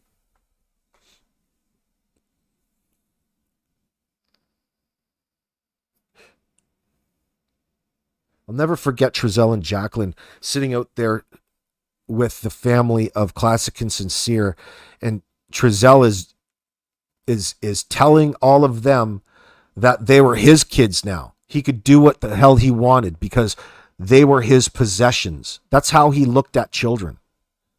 You know, that's how he looked at this situation, that whatever agreement that he signed on in this situation to foster these kids, they were now his property. And he branded these motherfucking kids with new names. Orrin and Orson. Like, I would even feel horrible renaming kids, like just throwing a new label on them, calling them something else. Like, he's got no emotional connection in that sense. He doesn't seem to really be a caring individual. He's a real bizarre dude. Extreme beliefs in that sense. Dude walking around with a trench coat and all these angry fucking dogs with a long stick in these run down fucking houses. You can tell there's no money, absolute poverty, and the only thing that they're living off of is that monthly government check for all the foster kids that they keep in the house. That fucking family, every single one of them, should be ostracized, called out, and shamed. Because you know that Wanda has a huge fucking hand in this. By passing her dear beloved Trezell off as an extension to her tentacle operation of control. You're just going to put a good word in for your son to make sure that all the T's and gets crossed and the I's get dotted, and they can sneak in under the qualifications to be, a foster family. They're just fantastic, aren't they? How well do you know your son? Dude just set up a double fucking murder of two of his foster kids because they wouldn't stop crying and they kept pissing themselves. He sat there and planned out their murder and how he was going to cover his fucking tracks. Absolutely.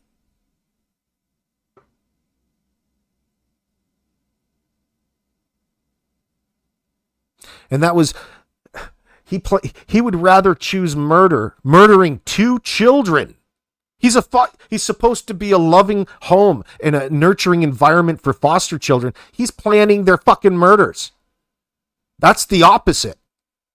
How did this dude pass the psychological exam? My mom and dad went in 1969 in Canada to see if they could adopt a child. It took them 8 years to get verified. My parents are stand-up people in society. Not that they were great parents. They didn't like me much. But still, it took them 8 years to get approved and ended up getting me. Boy, the joke's on them. But it used to be so different. How the fuck do these two, how did they get an easy pass without proving that they actually have or can operate an environment conducive to raising children? They got the okay in a 2-bedroom apartment at the Casa Loma apartment complex to have 6 kids in a 2-bedroom apartment. What?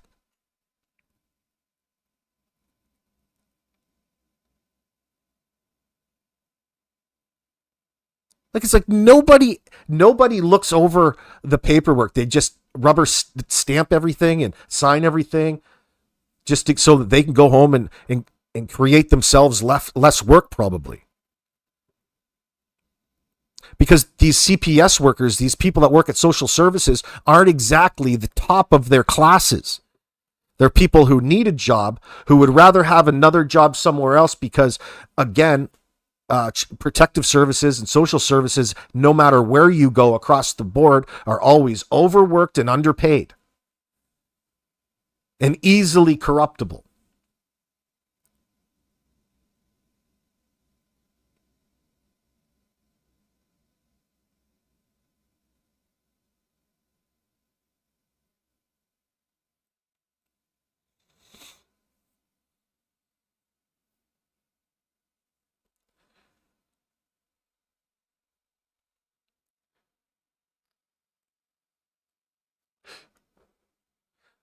I used to purposefully get myself lost in the Eaton Center in Toronto on my parents.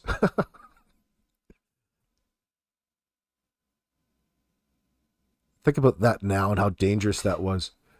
You get lost in like clothing stores, right? They have all of these, when you're short enough where you can actually fit into the clothes, like when you're a kid, there's just a little tiny thing and you're shopping and, you have these round displays of different sizes of clothes. You can actually open them and walk into them, close them, and nobody knows where you are. So I used to pull that on my mom all the time. But she got sick of it, and the joke would come back on me because I thought they would come and find me right away type of thing. But I took that for granted. Then I really got lost. They really didn't know where I was. Of course, I started it. Joke got old. So moving on.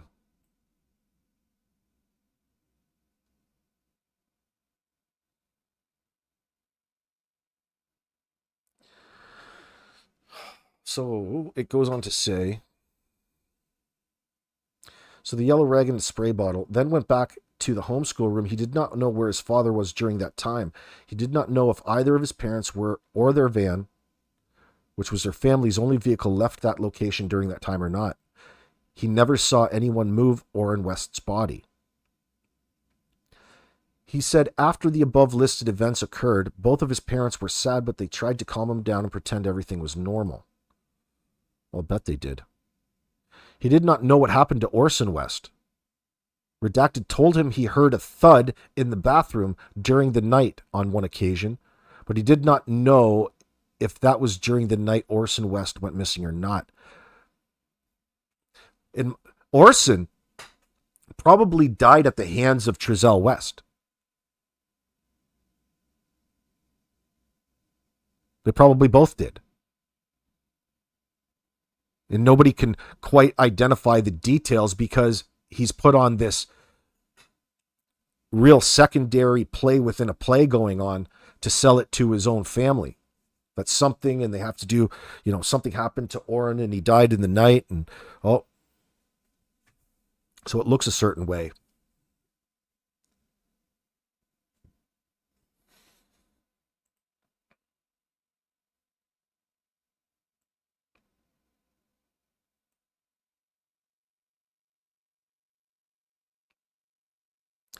So it says no one ever told him what happened to Orrin West. However, his parents told him that they took Orson West to their grandmother's house.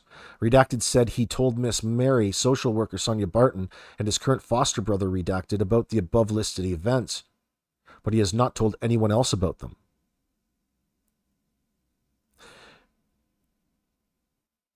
He said the only place their family regularly went to was a park in Bakersfield that has trees, a bench, a playground with a cage and a net, a soccer field, and he believes it is near a river that was dry when he went there. He said there is no baseball field at that park. He should be noted that I recognize this description to be consistent with Yakut's Park in Bakersfield. He said their family would also regularly go to Tehachapi in Lancaster. Really? That's where Doug is. There's not any other place where they would go on a regular basis. After Redacted and I took a break from talking for a few minutes, we returned to the interview room. I explained to him that I thought it was unfair for his parents to ask him to keep any information about this matter a secret, because it was important that we find Orrin West and Orson West. I asked him if he knew any information, and he had not told me about the situation that might help find them. Then he said after he observed Orrin West was deceased in the bedroom and speaking with his parents,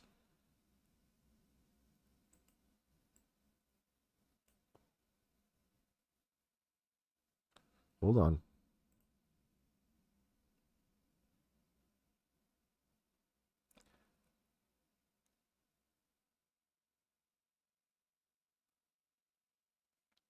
After Redacted and I took a break from talking for a few minutes, we returned to the interview room. I explained to him that I thought it was unfair. We saw that. So the next part is, he then said after he observed Orrin West was deceased in the bedroom and speaking with his parents, returning to the homeschool room with his brothers, and 20 minutes later returning to the bedroom to find Orrin West gone, A few seconds later, Redacted asked both of his parents where Orrin West was. His parents then told Redacted, "We took care of him," referring to Orrin West, but they were not any more specific about how they took care of him. What do you think that means? I'm pretty sure I know.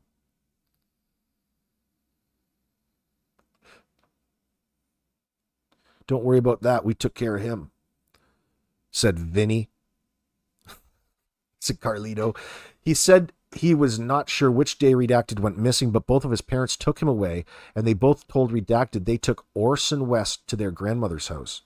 I asked Redacted if he knew anything else about the situation that he had not already told me or Miss Barton. Redacted put his head down on the table for about 11 seconds and made a moaning sound, leading me to believe he was thinking. He then sat up and told me he did not have any further information about the situation that he had not already disclosed.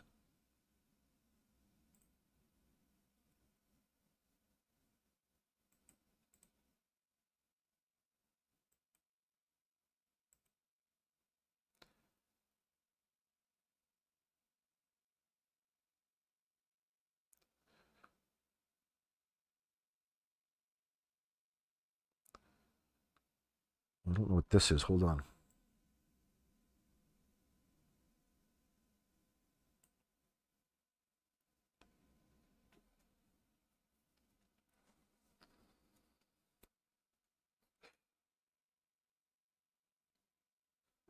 Investigation ongoing. That's 1180. Okay, hold on. So type supplemental report. Recorded Zoom call from parents to the boys.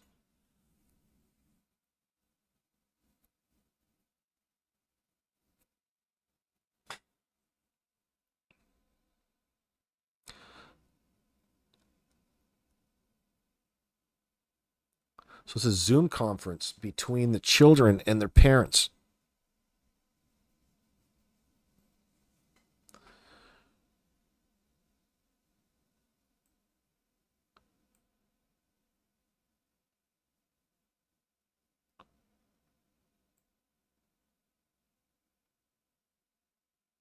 There's a little part right here. Why do I keep missing it? There it is. So this is a Zoom call. On January 27, 2021, I responded to Redacted and made a contact with Maribel Marino. This person allowed me to record the Zoom call between the children and their parents.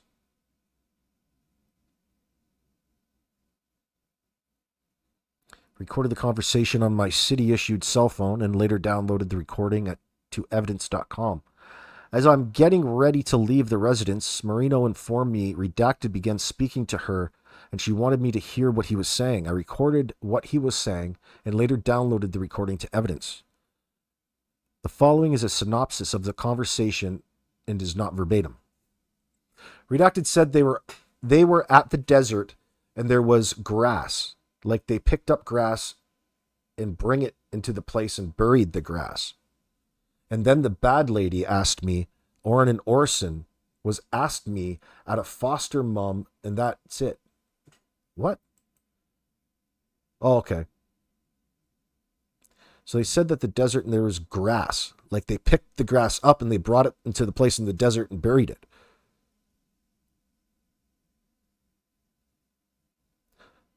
So it's probably they picked up grass and brought it to the desert to bury them. It sounds like that kind of sounds like evidence in the sense that there's a chunk of ground that has human decomposition associated with it, maybe that they're trying to dispose of. That's a tough job. I would imagine.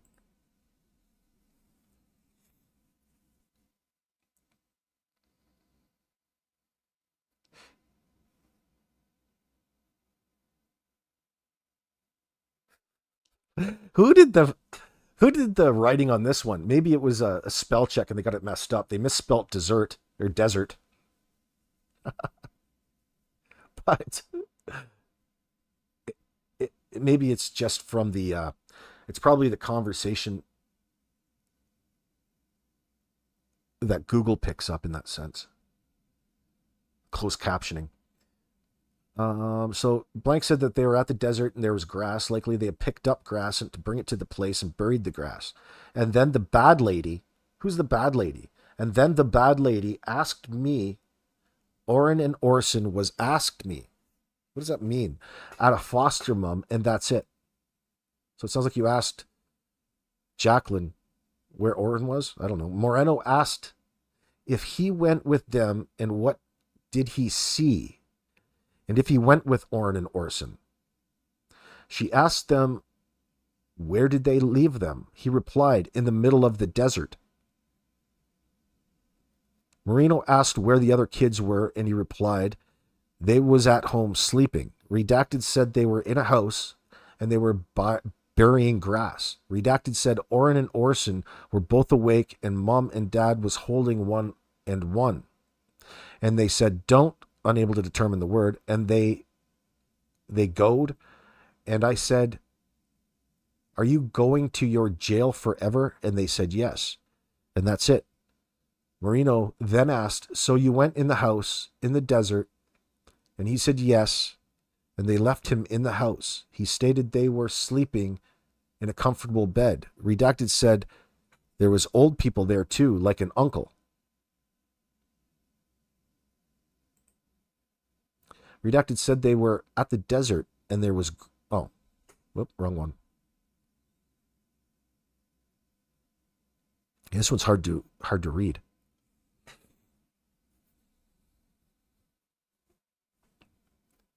He stated they were sleeping in a comfortable bed. Redacted said there was old people there too, like an uncle. Redacted said it was a long day and he remembers they ate in the car. He said they went almost up somewhere in the middle of the mountains. Redacted said there were two older people in the house, but doesn't remember their names. Redacted said he remembers Sarah, and that is his foster mom's name.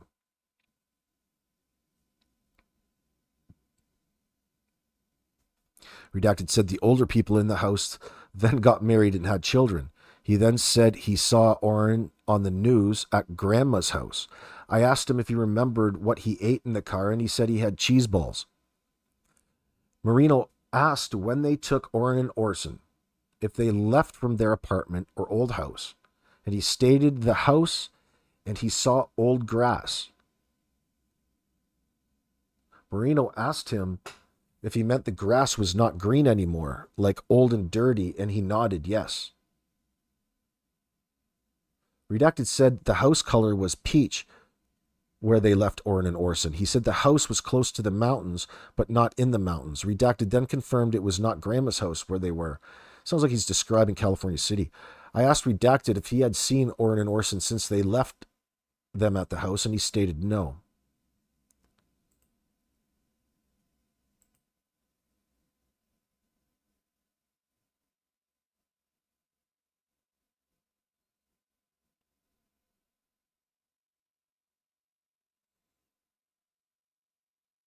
Then he stated they went back to check on them and they brought everyone. He said when they went inside, they both were awake, and then everyone went to sleep.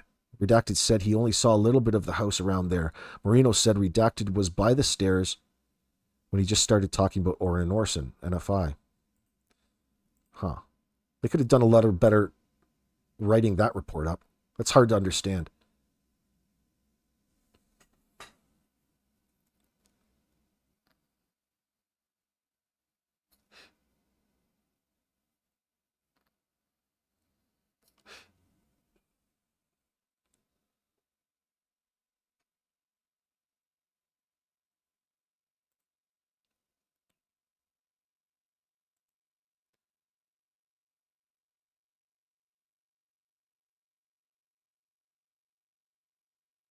Also, here's a report of them picking up. They must be running some surveillance on Jacqueline and Trezell. So he's got a supplemental report in here for watching Jacqueline and Trezell deliver food to people's homes from like Uber Eats.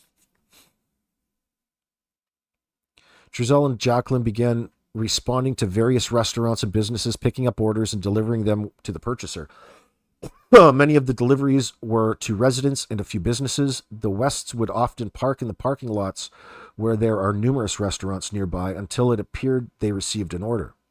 This continued until about 2200 hours when they returned to the residence. Trezell parked his vehicle in the rear yard of the residence where it is not able to be seen from the road. We also observed a large white van parked in the rear of the residence, possibly where they are staying. So they're scoping out what they're doing at that point in time.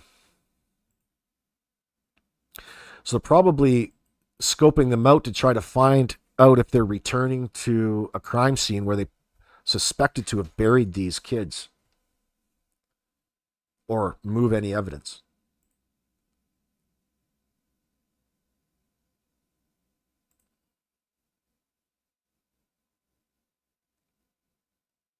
Yeah, they're running surveillance on them. Oh, I would have loved that job.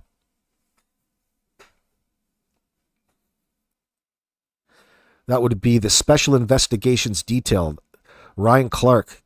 Let me know where I can send in my resume.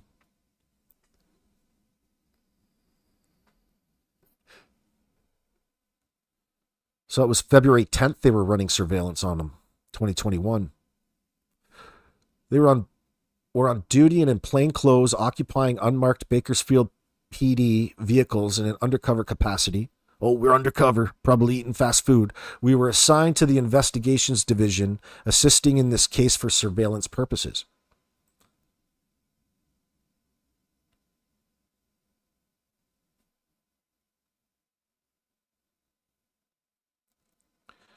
So they're just saying they did not observe.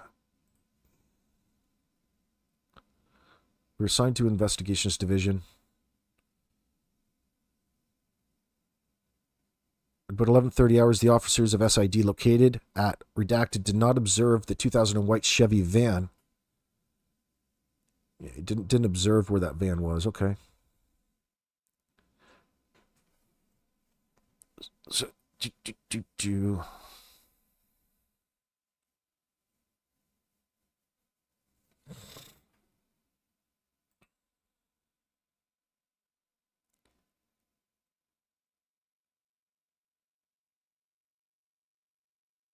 just one sec. I gotta go pee.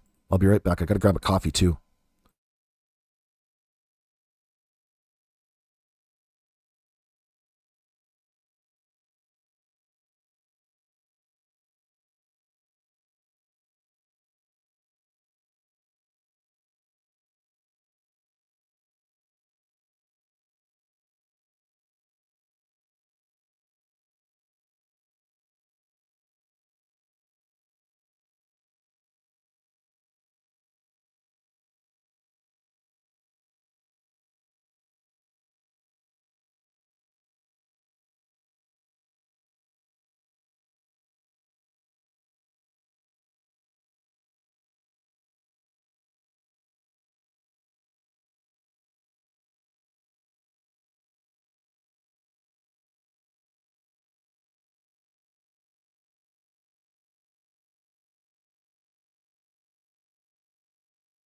Yeah, I'm back.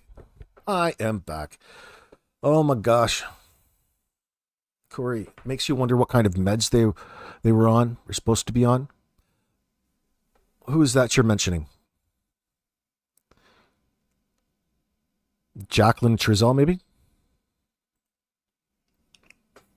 Yeah, I love those things. They should make adult ones. Maybe the fun's probably not as fun as it was when you were a kid. It's only fun when somebody's trying to find you.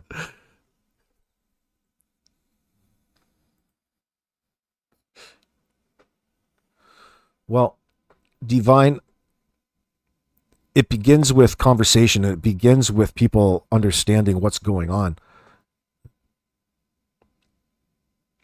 It starts with conversation, and a lot of it has been suppressed, censored, held back by the algorithm. It's not just it doesn't matter on online necessarily. But it does make its way into the memories of people who are trying to live their everyday life in that sense. A lot of people refuse to even think about kids. It makes them sad, so they turn the other cheek naturally in that sense. And that's sadly how kids get lost.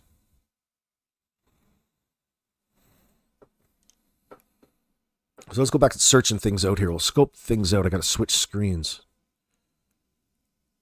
So it's nothing really interesting in this. It's just detailing some surveillance they're running on the vehicles in an attempt to try to find where they've buried the boys, no doubt.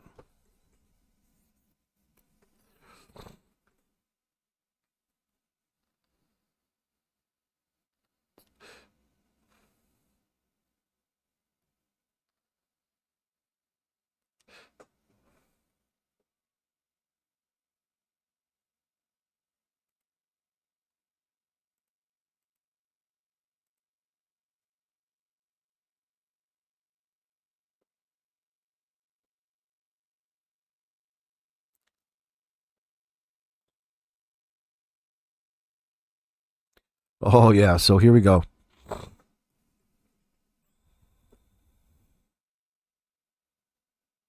I have the same reaction. Like, I think it's, I don't know. Sometimes it's just easier to click off a news story and go about your day than actually understand and be affected about it emotionally. That's very daunting on people. It's hard. So it's natural to try to ignore it, right? For some people, you can see where that comes in human nature. Anyway. So this is interesting. On December 22nd, 2020, which is a day really after they reported the children going missing, 4:06 in the afternoon, California City Police Officer Brian Hansen, what's your badge number, pig? Number 53303. And FBI Special Agent Joseph Strassner, badge number 29187. Oh, imagine having 187 in your ID. That'd be excellent, just for the sake of a rap song. Entered the interview room with Jacqueline West. So they began speaking to Jackie regarding the names of all the children that lived at the residence. Officer Hansen and Special Agent Strassner had Jackie give me the timeline when the children went missing from that residence. Oh, this should be interesting. Jacqueline stated on the night of 12/21/20, Orson and Orrin went missing. She was inside the residence wrapping Christmas presents. Really? Jacqueline stated Orson and Orrin were in the backyard playing, while Trezell West was out collecting wood. Like this is some sort of Christmas nativity scene happening. Fuck it, you're in the desert and you're out beside in the lot beside your house collecting wood. You mean picking up sticks, picking up broken weeds and sticks, things that will burn, none of which are any good in your fireplace. Cheese and rice, eh? Oh, it's so sketchy, suspicious, because when they simplified it, they really stuck to the simplification. They didn't elaborate on what they were doing, feeling, trying to elaborate. They're just like, nope, we were out. I was wrapping presents. They just disappeared. That's it. There's nothing else to know. When in fact, if you're in genuine confusion, you are a river of information trying to recount every little bit, right? Especially when you lose something.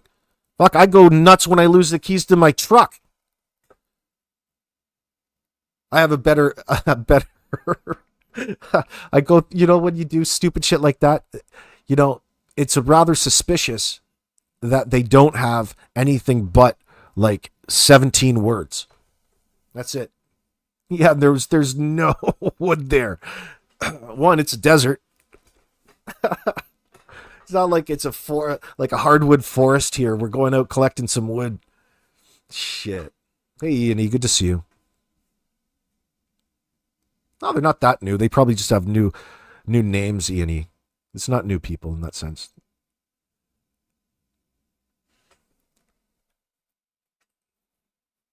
Yeah, really. He was trying to. Yeah.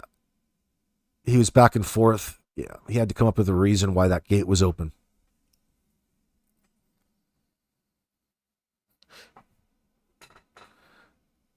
So I'll read on here.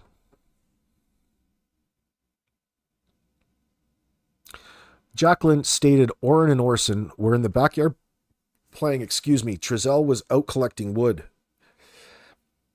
Jacqueline stated she believed Orson and Orrin were outside for about 15 minutes prior to Trezell coming inside to ask her if she's seen Orrin or Orson. Jacqueline stated when they realized the kids were missing, they both began looking for them, which didn't happen. You never once saw Jacqueline. You saw them loop around the neighborhood once, thanks to Mike surveillance video, and they came back and called police, hardly looking for in a panic. If you've got two small kids that were just out on your back patio playing with chalk and it's dark, and even if it's 15 minutes, why the fuck are you in your truck driving to somewhere else far away? These kids don't have vehicles. They didn't just bail on you and drive down the road. It's dark. They can't be that far, can they? So why is it that we never saw Jacqueline or Trezell run around the house on either side of the fence? You never saw him come out of the back, run down, because you can see everything in the backyard except behind the shed. But the point is it contradicts. You can see through the video camera all the movements in the backyard every time the light goes on. And it didn't match up. And I mean, the kids aren't that far. You didn't see anybody come down the road. You didn't see anybody leave. That would suggest a kidnapping, as they're trying to portray. But they don't even want to say that word. They don't even want to insinuate. They don't even want to suggest it. They just want to kind of lay it there and have your mind fill in the blanks. And that's awfully suspicious.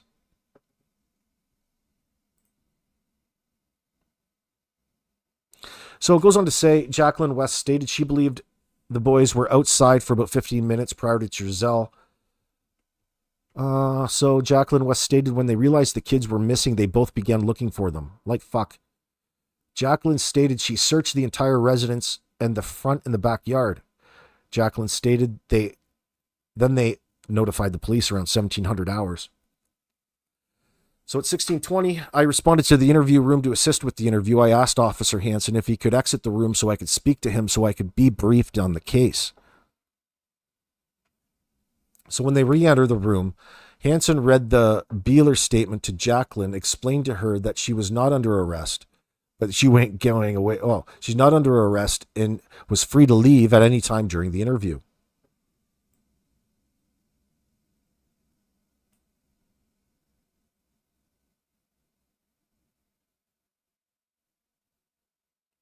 I began speaking to Jacqueline and explained I was assisting in the investigation and was still gathering the facts on the case.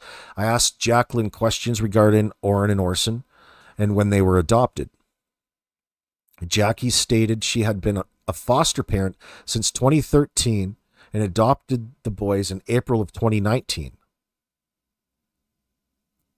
Jacqueline stated she has two other children she adopted plus two biological children. Jacqueline West stated she's been around foster kids her whole life due to her mother being a foster parent. Jacqueline advised her family move to Cal City to start over and get away from the biological parents. To get away from the biological parents of what?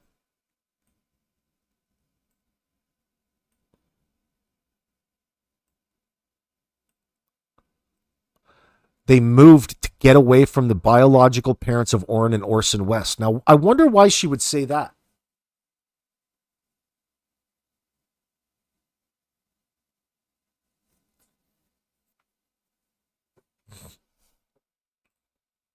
Probably, I would think, because Ryan Dean wanted her kids back. So how is it, here's what I can't figure out. How is it that the birth family knows the adoptive family? Why is there any sort of communication connection there? It makes me feel so fucking, it's baffled. Like how this all came to be is still really cloudy. And the cops need to investigate that. There's so much conflict of interest here already that goes contrary to the privacy rights of the child. Surely there has to have been a better place than this.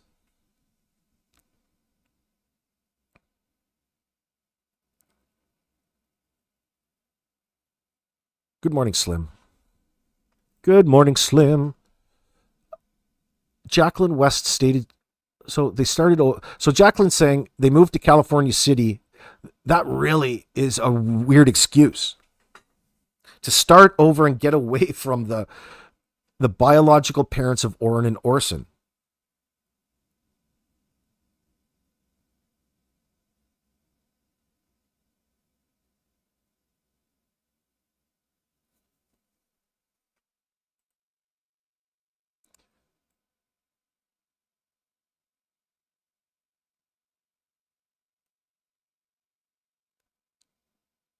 Jacqueline said since they moved to Cal City, they have not met any new friends or done much in the city. I asked Jacqueline about her finances. She stated she receives $1,000 for each adopted child per month. There's $4,000.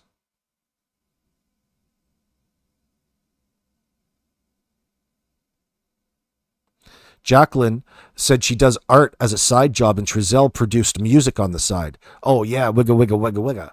Jacqueline West stated they did not receive any other assistance from the government and that they pay all their bills with the $4,000 a month they received from the adoptive children. See, that right there.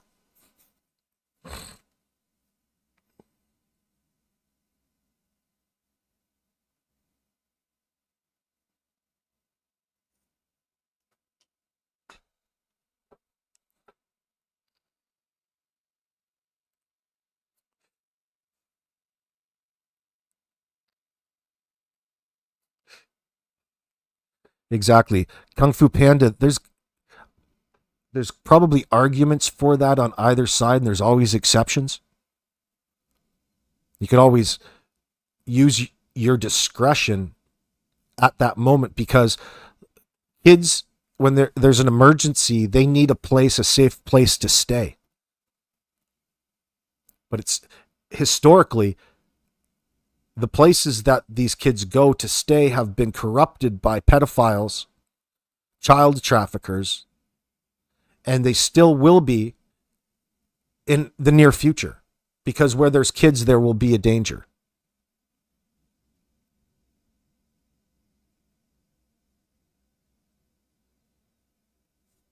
That's more like it, Corey. You've got it. More like they had to get away and didn't want the parents coming around. Exactly. They had to get to a new spot. Yeah, there's more to that story. Well, why would you want to get away from the birth parents?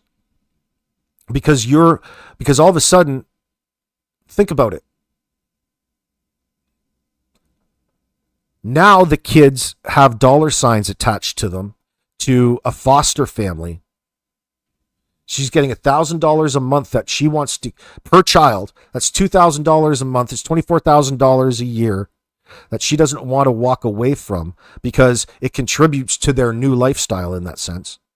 And a lifestyle better than 6 kids and 2 adults in a 1 or 2 bedroom apartment at the Casa Loma complex.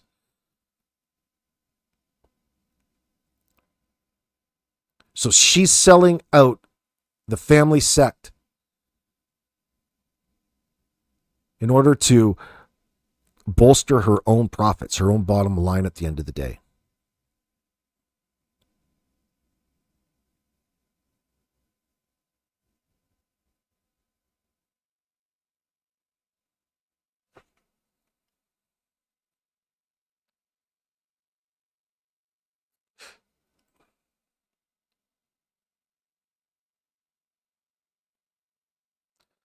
Well, I don't know. See, there's got to be more to this story, Slim. And I guess a little separate from, it's a separate story that's very difficult to think about because our minds are in where Orrin and Orson right now. There's a separate story here as to how those children ever got to be in the hands of Jacqueline and Trezell in the first place.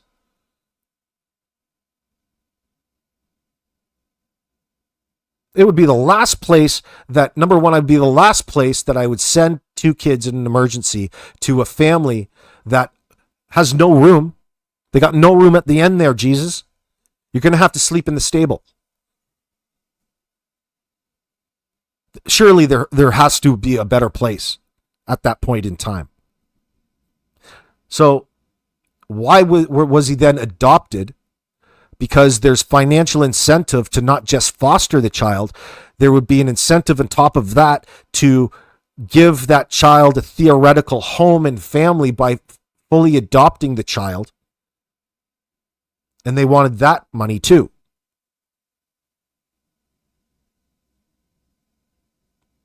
With none of the work. See, to Jacqueline and Trezell, parenting is profit.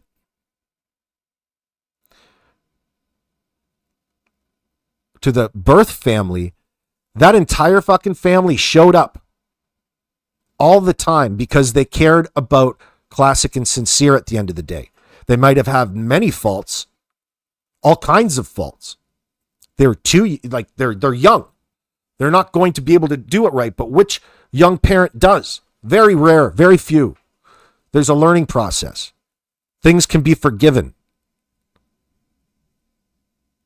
We don't know all the details. I don't want to sit here and stand up for Classic and Cincere's biological family. I don't know anything about them. But they cared for those boys a lot more than Jacqueline and Trezell did. For free. For no money.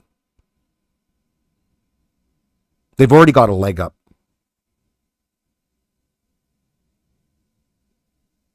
But from the state's standpoint, it's difficult because, yeah, you can spare money when they're in the foster system, and you know that none of that money really goes to take care of the kid. It goes towards the parents and their lifestyle, and there's not much you can do about that.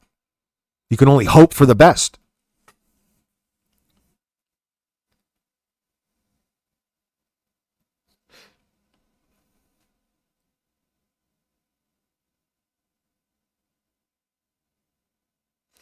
Yeah, Slim, that's everywhere. But this is a lot different. Like, at what point the $1,000 a month is supposed to offset that hard work in that sense. It goes along with the child. They'll cover food expenses, added cost of living to what you already have. It shouldn't be, really, these kids were being treated second class and not getting any benefit out of anything, not even any love or proper nutrition. You got this Jacqueline in there throwing all kinds of shit in to make a soup that even the kids won't eat. You know you're in trouble.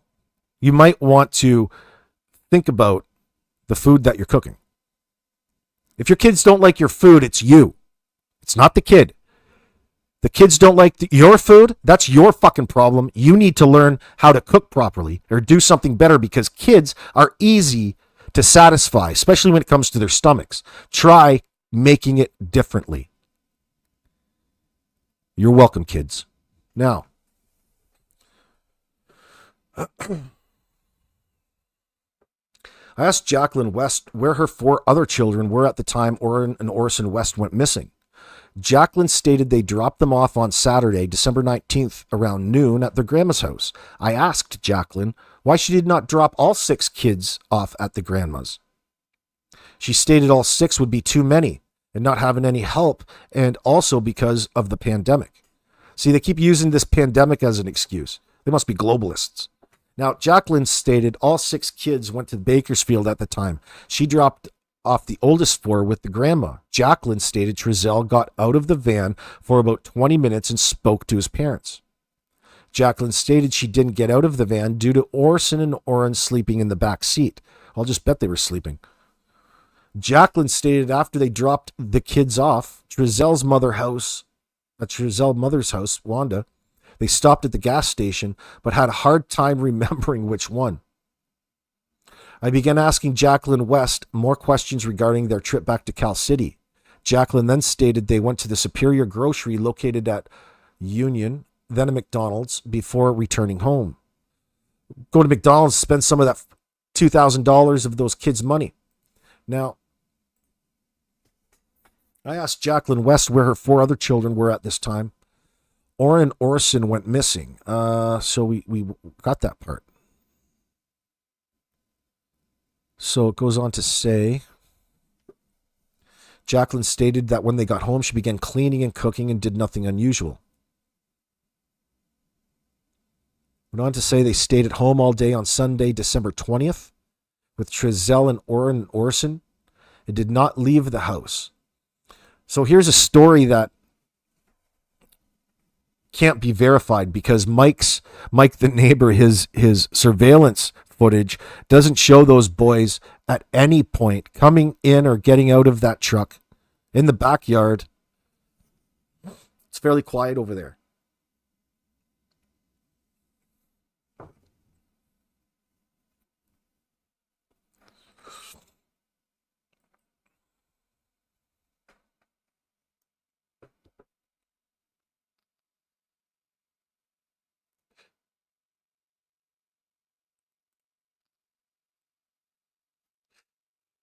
Oh, yeah, Mary, this was so hard to watch, Mary.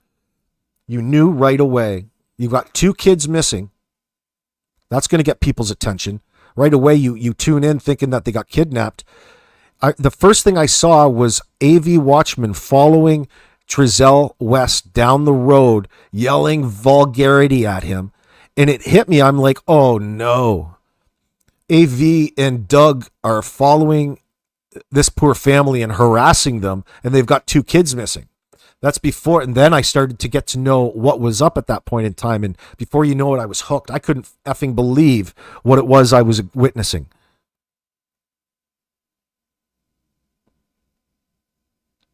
For 2 people who had all of this planned out, the murder of 2 foster kids, you sure did a shitty job in front of the cameras trying to sell it to the audience. You think that you would have had some practice. You would have practiced. It's garbage. Your story doesn't float. And it certainly doesn't float considering that you're supposed to be foster parents. You got in front of a camera and admit you turned your back for 15 minutes. You turned around and your kids were absolutely nowhere to be fucking found for miles. There's a problem. Is there any evidence at all that they were here? The fact that you shut up and you don't want any help is a real concern at that point in time. You're more than happy to not even have to be, we'll call it accountable for those 2 children that you called your own.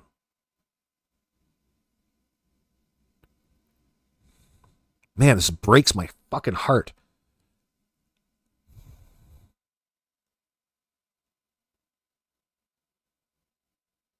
Like, there's no way that these people will ever admit any wrongdoing. They're going to the grave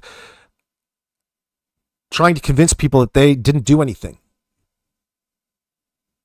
They just magically disappeared.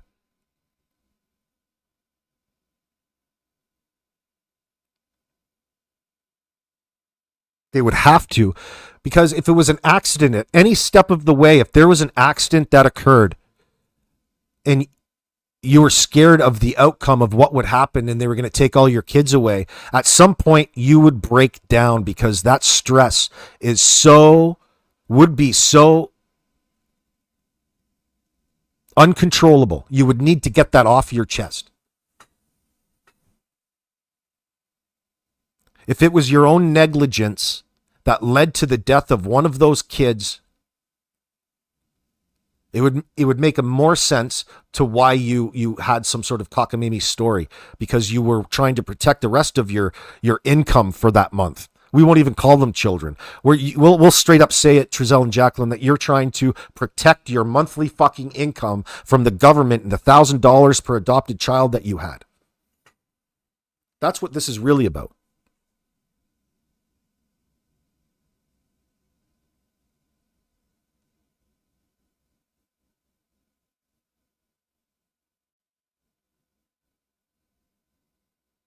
Fucking heartless bastards.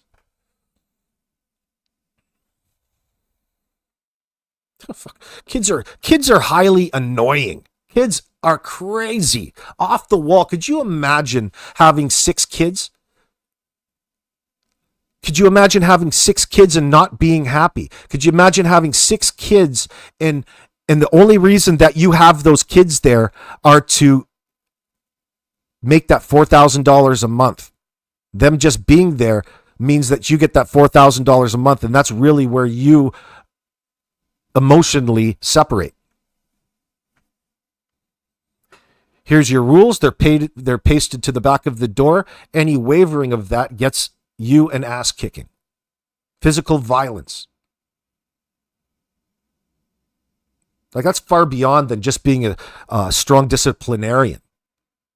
Usually discipline has an end to it, if you even need it. Why are you disciplining kids at such a young age? Why is there a need to discipline all of these kids, if not to just beat them to keep them in line? You don't need to constantly discipline kids. You shouldn't have to. They should be too busy having fun, yelling, making noise, doing things. You have a games room. Keep your mess in that room. The rest of the house stays clean. You got 6 of the kids. You need an area. Why do these kids need to be beaten into submission over, they're being beaten docile? Trial's done, Divine. They're already guilty. They pled down to second degree. They're 15 to 30 years for it. But we didn't have any of the details. So this is all the paperwork that you can that you can go and get the reports, the police reports, all of the information that wasn't handed over at the time that we were all talking about anyway online, the things that we knew. You could really gauge what went on by the things that they wouldn't address and how they went about claiming what happened in this disappearance. Like, first of all, you're insulting people's intelligence by telling them that kids just disappeared and give us a call when you find them.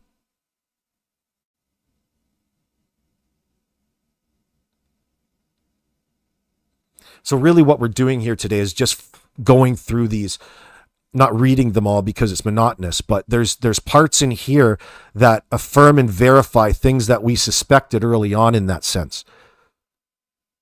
And that's really the most valuable part out of this, is a good reminder to all of the people out in the audience that since day one, there was a reason that people were going off their heads about this. And all of the concerns were warranted. All of your concerns were warranted. Not that it's any consolation at this time, but somebody may as well mention it. Because at the time, you'll remember, there's actors that want to portray things a different way. Remember, not even holding it against them, but just pointing it out now, like Skeezy, like Benny Keys and Doug, and the things that they did to the neighbors, and the narrative that they tried to go with in the mainstream, on YouTube in that sense, for their own gains, trying to capture your attention. Think about all the wasted time that they put your mind through just for the sake of you thinking that Doug and Skeezy had that much more information, so you would tune into them at that point in time. Yeah.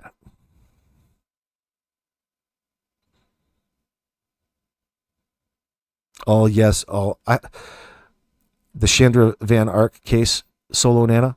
I'll go take a look at it. That one tore me up a little bit because, well, it had to do with an autistic child. But maybe we will at some point. I don't like to get up here and get upset, though. Some of these things upset me. This one I have to get off my chest because it was the first one. It just seems a bit of a closure, or some sort of closure in this situation.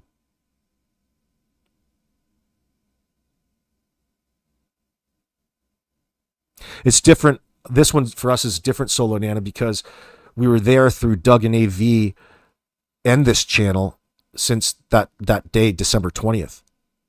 Because when the call came in, they all went to the scene and brought the statements live to their YouTube channels, as well as the news when it happened. So it kind of drew us in inadvertently from the very get-go. And people were fighting. Like, it was nuts. So I'll go on. So they stayed home all that day, next Sunday. Let me see.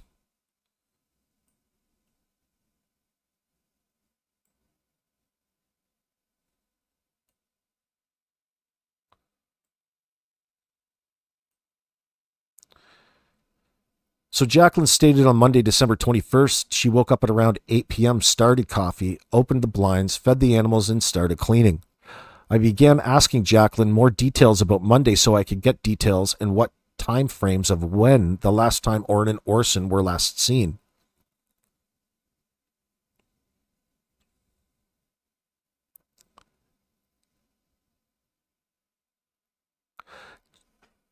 Jack said no one left the inside of the residence, and Orrin and Orson were playing inside the playroom. Jacqueline and Trezell were outside doing yard work, but Orson and Orrin did not go in the backyard until she began wrapping Christmas presents. So why is it you guys are shipping the kids outside and you guys are inside? I don't think I've ever, I guess I have, but it was in a caged area. Like, how many people just throw their young kids on the back porch and have them play away and not be monitored? You're busy doing something else. It's one thing if they're inside in a room and you know where they are, but in a new location, one, you're not interacting with your kids. You're not playing with them yourself. You're out there. You want us to believe they're out there just playing on the back, in the backyard. That's so hard to believe in this circumstance. Like a young 2 and 3 year old or a 3 and 4 year old. It's not 8 or 9. It's not 9 or 10.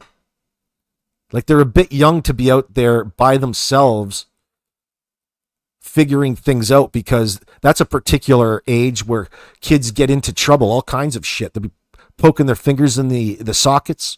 Who knows? All kinds of monkey business going on.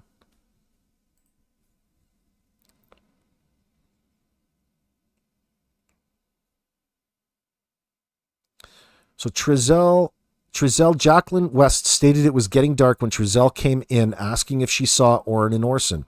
Jacqueline said Trezell, they began looking for Orrin and Orson. When they could not find them, Trezell West drove around looking for Orrin and Orson. No, he didn't. He drove one place that was completely, think about where he went. Usually if you're going to drive around, you drive around like maybe your house.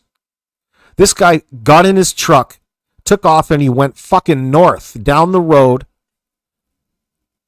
and chose some random street to search down and then came back and parked. Look, even if your kids were in the back, you would probably set a perimeter. And, okay, 15 minutes, well, they've got to be in and around the home. In 15 minutes, you think the kids are going to, like a 3 and 4 year old in the dark, are going to up and run down the road into, God knows where?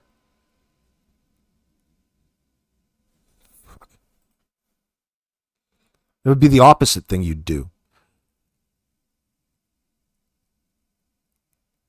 Like, what if the kids were in danger? What if they're caught up in the chain link fence next door? Didn't see you go check for all of these things. Like a 3 and 4 year old could be literally under a bucket. They could be in a bucket. They could be so many nooks and crannies around there. But instead he gets in his truck and he's already figured that they're running down the middle of the road. What? Trying to get away from them? I could believe that better than anything else. But it's just a story, right? Oh yeah. So they drove around looking for Orrin and Orson. Jackie stated she saw the other kids in the east end of the street. How the fuck are you going to see other kids at the east end of the street? Jacqueline West stated she walked down the west end of the street due to 2 puppies that Orson and Orrin weren't interested in but didn't find them. See, there's a statement right there that didn't happen. So there's a lie to the cops, because we would have seen you. We would have seen you, Jacqueline, walk out of that house on Mike the neighbor's surveillance. There's a lie. But of course, they can't say that right there. Oh, we'll just put a little star right there.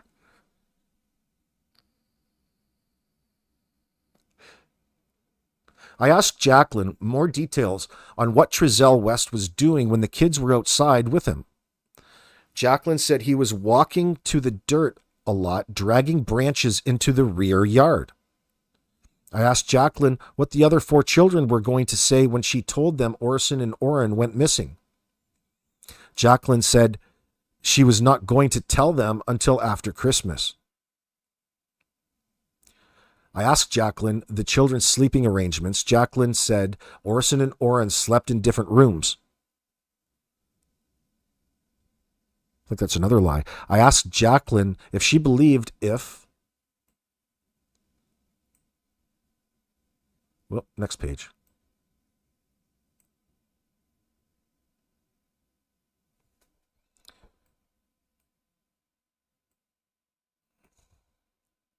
Believed if we talked to the other children.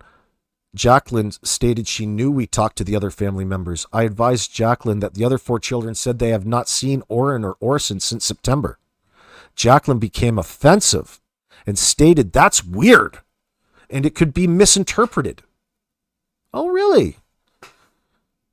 Yeah, I think you cops are misinterpreting my kids. I asked Jacqueline if they disciplined their children. She stated they spanked their kids using their hands and took away sweets and gaming devices. Jacqueline stated when Trezell would discipline the children, he would give them tongue lashings.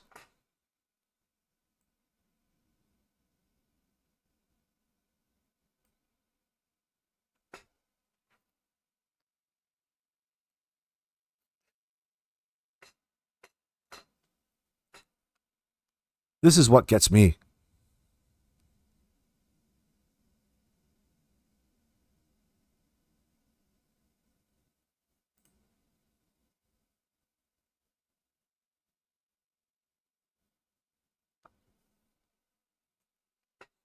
So it goes on to say, Jacqueline believes someone has Orrin and Orson in their houses and asked if we have searched people's houses. I advised Jacqueline that we looked at video surveillance that shows the front and east side of the residence. That's from Mike the neighbor. And it did not show Orrin and Orson leaving the residence. We advised Jacqueline that we spoke to the 4 other children this morning and they were all advised us that they have not seen the boys in months. Jacqueline stated they were lying. My kids are lying. Can you believe that? Could you believe she just got punked out right there? Good morning. Good morning. That cracks me right up. Hi, Fugitive Recovery. Ooh, she didn't like that question. Let me see. Jacqueline West stated that they were lying. Jacqueline changed her story on when she said the kids. Jacqueline West changed her story on when she said the kids down the street. You mean when she saw them? Whoops. Where did they go? There it is. She stated she has bad eyesight and said she saw them earlier in the day and not at the time Orson and Orrin went missing. Oh, isn't that convenient? Does your bad eyesight affect your memory too, you stooge? Jacqueline stated she felt regret for calling law enforcement and stated she could have done better, at which time I left the interview room. Officer Brian Hansen began speaking to this bitch and explained to her that the other children are not lying about when they last saw Orrin and Orson West. Yeah, no doubt, friend. Jacqueline stated that she has told law enforcement everything and has not lied about Orrin or Orson's whereabouts. Oh, I believe you have. Oh, I think you have.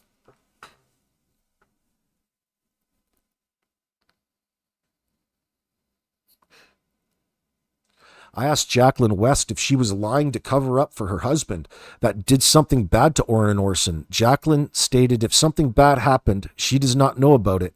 Oh, that tells me right there that something bad happened. Doesn't it tell you that? Like something that you could say yes or no to. You choose to say if something bad did happen, I don't know anything about it. Yeah. I wonder what happened. I asked Jacqueline if she was lying to cover up for her husband. So Jacqueline goes on to say she stated if something bad happened, she doesn't know about it. I told Jacqueline that we placed her other children in protective custody due to her being unfit to care for them. Jacqueline showed emotions at that point and started to cry. I advised Jacqueline that she needed to tell us what happened to Orrin and Orson so she could show that she was a fit mother. Jacqueline stated she has told the truth and has nothing else to say. You think at some point you should have included some lawyers in this circumstance for your own behalf to give you a layer of defense away from this questioning. But maybe that would have looked suspicious as opposed to your lies. Oh, shit. Hindsight, eh, kids? Now, let's see. So he goes on to say, on December 22nd, 2020 at 18:06, we began interviewing Trezell. Oh, perfect. This will be rich. Officer Hansen read the Beeler statement to Trezell, explained to him that he's a piece of shit and he's not under arrest and was free to leave at any time during the interview. I told Trezell West to tell me about himself so I could build a rapport with him. While speaking with this douchebag, at the beginning of the interview, he was laughing and seemed to be relaxed regarding the situation he was in. Why would he be laughing when two of his beloved children are gone missing? That's $2,000 a month out of your pocket, boy. It's a lot of money, a lot of cash. Trezell West told me his oldest son, redacted, was really smart and possibly going to be an astronaut. Oh, Jesus. Fuck, you're a space cadet. Let me see. So he's possibly going to be an astronaut when he gets older and he understands what's right and wrong. Oh, well, good for him. Trezell stated all the kids were smart due to Jacqueline's homeschooling the children. Was that right there, boss? Just, it really gets across the sort of entitlement that they have. They live in a bit of an odd world in that sitch. I began asking questions regarding the kids and told them going to his mother's house on Saturday. Trezell stated on Saturday, the 19th, started off as normal before they left for Bakersfield. Trezell stated they left Cal City and took Highway 58 to Mount Vernon Ave, then a left on Virginia Ave, and a right on South Owens. Trezell stated that they got to his mother's house, the four oldest kids got out, and his mom got in the front seat so he could take her to the bank. Trezell stated, you mean that $4,000 a month isn't enough there to fill your tank? You had to soak her up for some cash. Well, Trezell West stated Jacqueline and Orrin and Orson West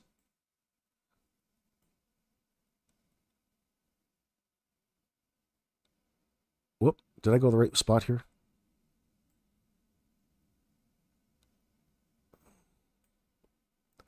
We're in the back seat. Well, they went to Strata Credit Union. I asked Trezell if his mom gave the kids a hug or spoke to Orrin or Orson. Trezell stated no, due to Orson and Orrin being adopted, she really was not close to Orrin or Orson. Trezell stated after they left his mother's house, they stopped at a gas station on East California in Tulare and got gas. Trezell stated after they got gas, they went to Superior Groceries on Union and got some food. Trezell said he got on the Highway 58 and exited in Weed Patch Ave and got some McDonald's. Orson and Orrin, Trezell said they then went straight home to Cal City. Trezell then stated he stopped at the Dollar General in Cal City prior to going home. Trezell stated once he got home, he had to run in to go pee. Jacqueline held Orrin and Orson, walked inside the residence. That didn't happen either. Trezell stated Jacqueline put Orson West and Orrin West to bed right when they got home.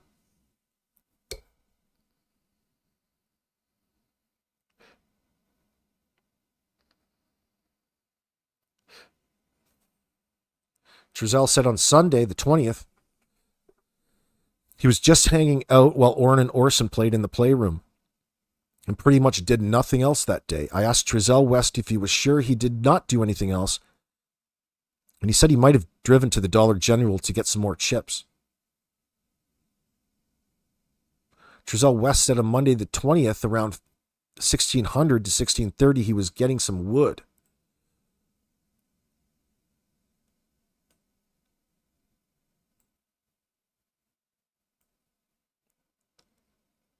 Trezell kept saying he was throwing the wood over, which I believed to be over the fence. Trezell said he went inside the residence to take twigs inside and start the fire. Trezell stated he then noticed Orrin and Orson were not outside. Trezell said he went back inside, asked Jacqueline if she saw Orrin and Orson.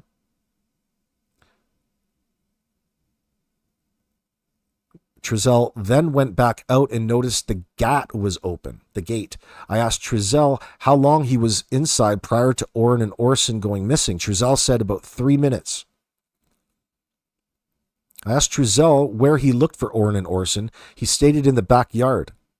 Trezell gave the directions of where he drove looking for Orrin and Orson, and Trezell stated he went south on blank, then east on redacted, then a westbound on redacted, then a U-turn on redacted. Trezell was not exactly sure the route he drove while looking for Orrin and Orson. Well, why would you drive in the first place then? Trezell said he drove around until it was too dark to see. That's not even true. Too dark to see. We watched this on Mike's surveillance.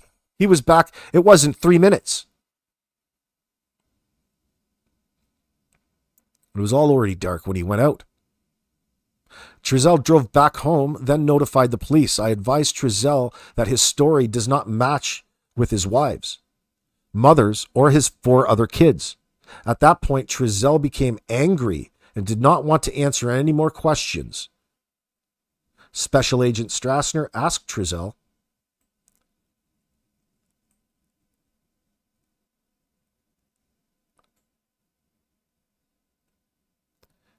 if he would be willing to take a polygraph. Trezell said he would not take one due to him not trusting them. You failed it already, brother. That's all they needed to know. Trezell's interview was from 1806 to 2007 hours. In 2008, we re-interviewed Jacqueline due to the conflicting statements from her earlier statements and Trezell's statements regarding Orrin and Orson. Prior to starting our interview, we offered Jacqueline water and food. We advised Jacqueline that we spoke to her husband and that her statements were different. Jacqueline was advised that her other 4 children were placed into child protective custody due to Orrin and Orson missing and their statements being different.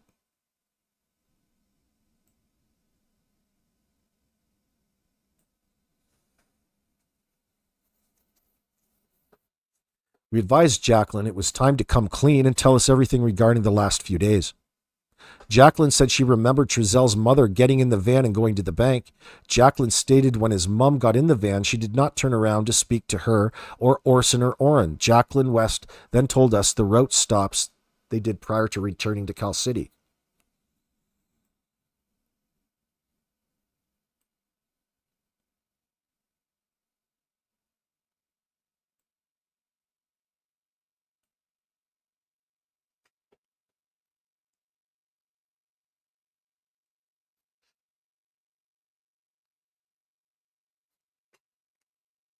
So Jacqueline's timeline matched Trezell's this time. I advised Jacqueline I believed most of her story regarding their trip to Bakersfield on Saturday. But after interviewing her other children, they all stated they have not seen Orrin or Orson in weeks. Jacqueline began making excuses about her oldest kids not liking Orrin or Orson, and that's why they were lying about when they last seen them. Well, that's bizarre. Jacqueline continued to say that Orson and Orrin walked away from the house and could not give any logical reasons how they disappeared. Jacqueline kept repeating herself, saying she had nothing to hide and has told the truth. At 20:54 hours, FBI Special Agent Joseph Strassner and I left the interview room in hopes that Officer Brian Hansen could possibly get Jacqueline West to confess to where Orrin and Orson was. Due to the statements of the 4 other kids, Officer Brian Hansen continued to press Jacqueline where Orson and Orrin were, or might be. Jacqueline started crying and stated there were 2. Oh. Get the hell out of here. Listen to this. So after they pressed her a little bit, Jacqueline West started crying and stated there's 2 dirt humps in the backyard that Orson West and Orrin could be in. So there would be the reasoning that they went and dug up that backyard. You remember that? They brought in the ground penetrating radar, cadaver dogs, and they were digging up spots in the backyard really early on. Well, that would be because of that. Well, isn't it interesting? Isn't it interesting to you that moments ago they were telling the absolute God's honest truth? Now, all of a sudden, Jacqueline, upon some cross-examining, up and really opens up and admits to the children being murdered. And they might be in 2 dirt piles in the backyard. That's a long way from not knowing what happened or those kids walked away. Now they're just automatically in 2 dirt piles buried in your backyard? Is that not an admission? What the hell? In her mind, she's probably trying to figure out, she believes that, well, the cops are doing their usual. They're going back and forth between the stories between these two. They're pitting them against one another, and she's thinking about a way to put this all on Trezell. Yeah, just like that bitch Stacey Wandra, Slim, you no doubt. See, that is fire right there for the investigator, isn't it? This guy just got all the answers that he needed. Now he just needs the explanation. Like, to these cops who just identified the fact that there's discrepancies in your stories, and they want to know why, obviously, she just up and admitted to the kids most likely being dead right away. Right away, she just ups and admits to it.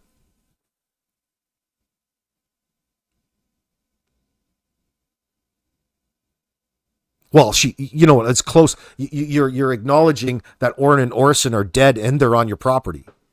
Not that was, but what's fascinating is that wasn't true. So I wonder what the motivation was psychologically to come out and say that. When your best alternative is not to say anything at all.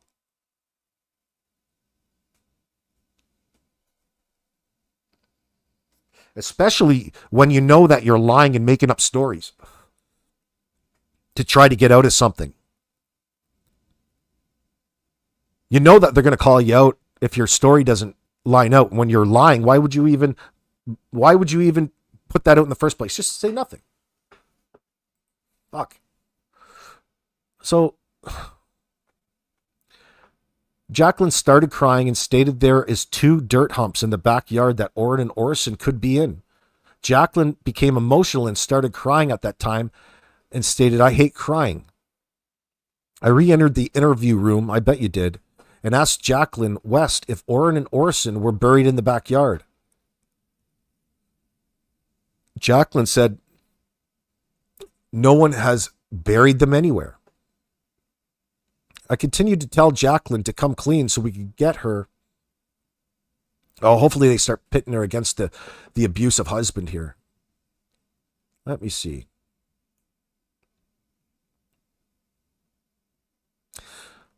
I continued to tell Jacqueline West to come clean so we could get her kids back to her and have their mom back. Good luck with that happening. Jacqueline just kept her head down and would not respond. I asked Jacqueline what should happen to a person that hurt these babies. Jacqueline stated, "I don't know, probably jail." I continued to ask Jacqueline where Orson and Orrin were, and she continued to deny any involvement in doing harm to them. Ended the interview with Jacqueline at 21:53.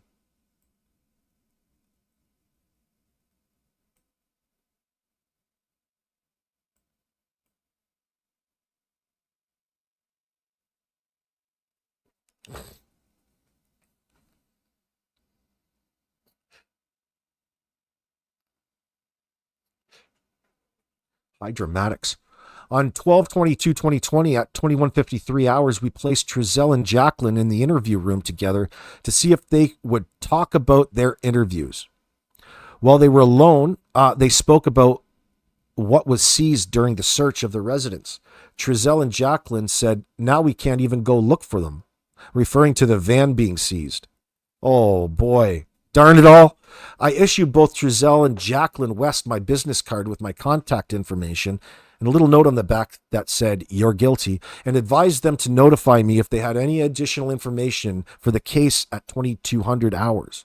Trezell and Jacqueline's interviews were completed. After we conducted interviews on Trezell and Jacqueline, it was obvious that they had conflicting stories regarding the events. It did not show any emotions regarding Orrin and Orson going missing. After speaking to others involved, I believed Orrin and Orson West did not walk away from that residence on 12/21. That statement right there, about the cops after the interview not, they wouldn't even come out and say that. They wouldn't, and that drove people nuts, especially people who were trying to follow this story. But there you go, right there. Looking back, they didn't believe it. Right away, they didn't believe it. But again, they didn't publicly acknowledge that.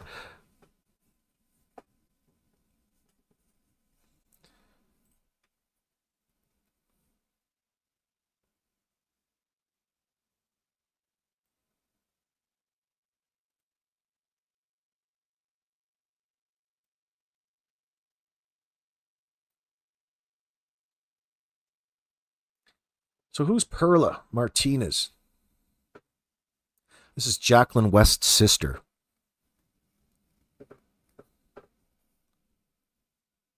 Was there anything in here?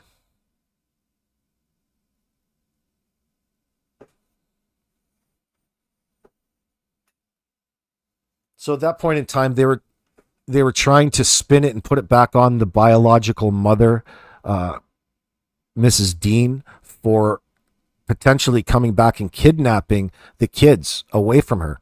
Now, at that point in time, that was plausible.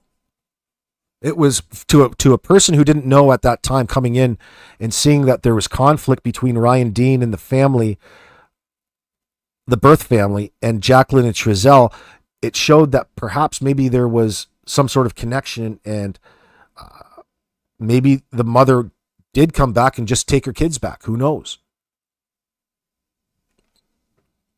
But in these reports, it shows that Jacqueline and Trezell were trying to drop that for these detectives to try to hopefully get them looking into that and hoping that that was more of a plausible story than what really happened.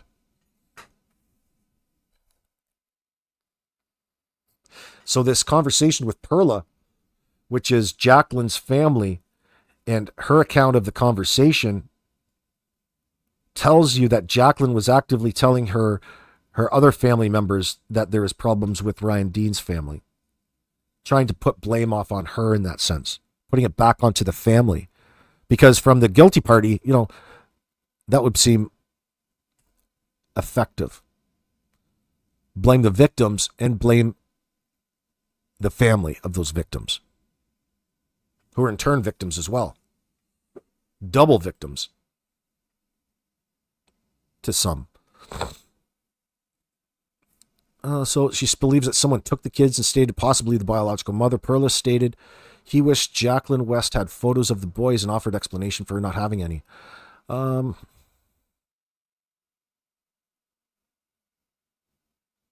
much in there.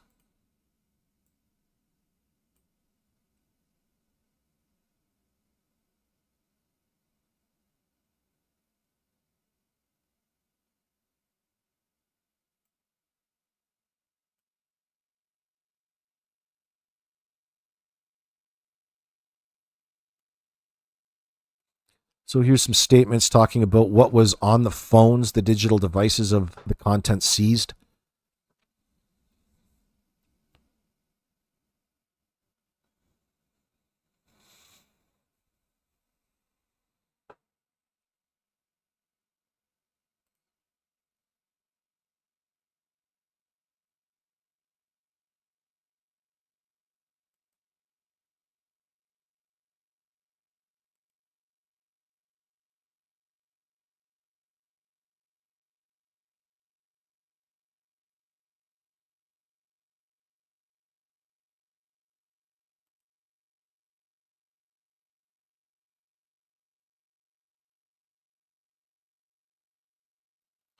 Thursday, February 18th, 2021, Detective J. Perez was conducting follow-up on his investigation. I completed a record check of Orrin and Orson and confirmed their biological names as well as biological parents. Orrin West, a.k.a. Cincere Pettus. Orson West, a.k.a. Classic Pettus.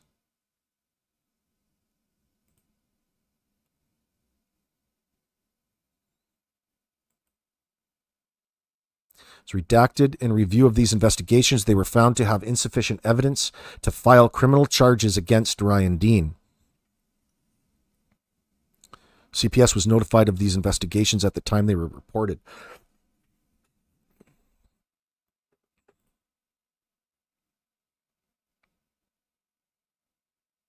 This talks about trying to locate the mother, Ryan Dean. I conducted records check on Ryan Dean, located an address, redacted. I responded to the aforementioned address and made contact with Dana Moore, who stated to me Ryan Dean does not reside at a residence.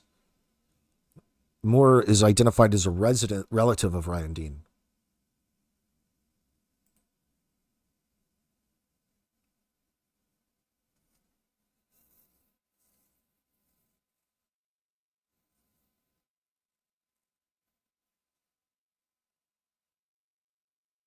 So it looks like they're kind of running surveillance to see Ryan Dean and what she's up to in that sense, where she's residing. Let me see.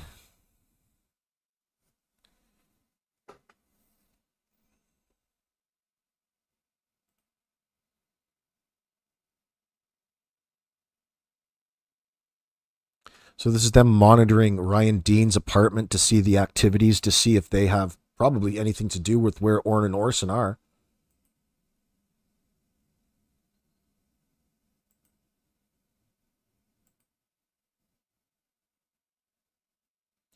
So Ryan Dean eventually consented to a search of her residence. No child was located.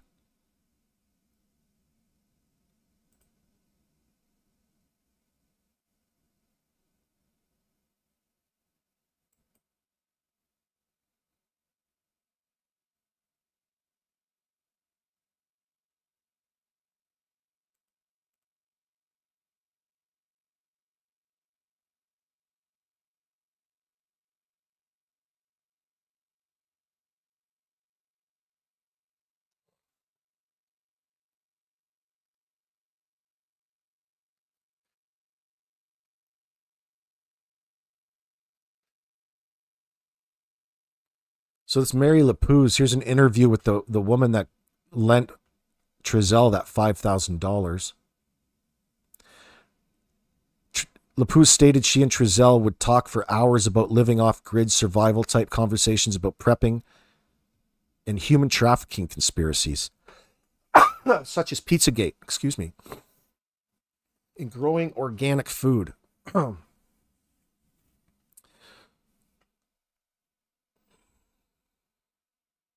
Lapuz stated that Trezell was a kind person, and the two of them really hit it off with one another. Lapuz stated that after West's loan closed, she loaned Trezell West $5,000 of her personal money to help with their moving expenses and getting back on their feet, since the house purchase took all their money. Usually you get approved for a little more, honey. Sketchy lending practices here.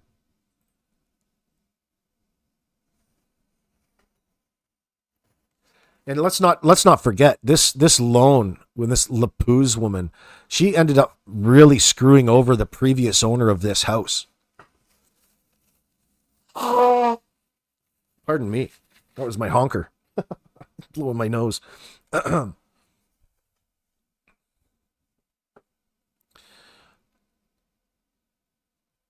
don't think you're even close to being correct, Slim. I'd say that we live in the worst of it right now.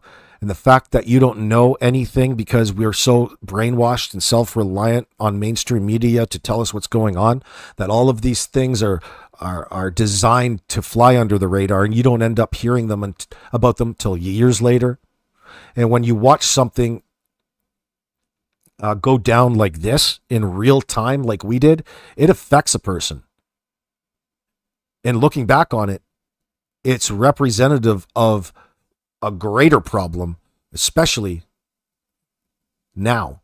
Way back when we were going through this, we weren't talking about the south border in that sense. We weren't talking about 200,000 missing kids and how all of these NGOs are tied into trafficking children through the government on taxpayers' dime, etc. You don't hear it, Susie Sizzler, because the government is fucking doing it.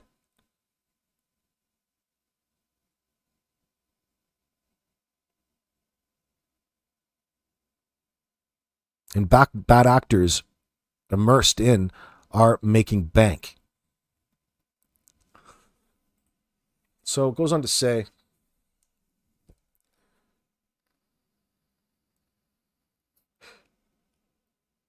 so this Lapou's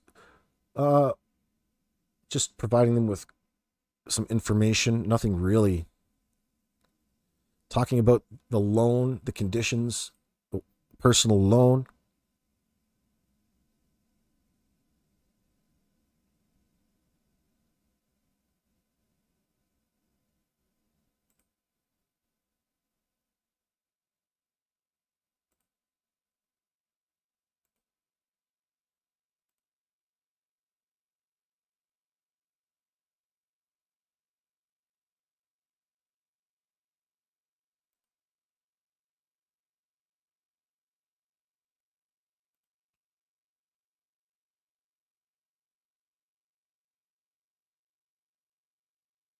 So here's they're talking about, this is a follow-up report talking about the video surveillance from the Dollar General.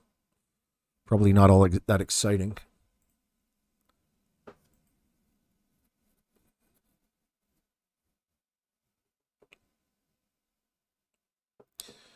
This is the minutes of a meeting that took place.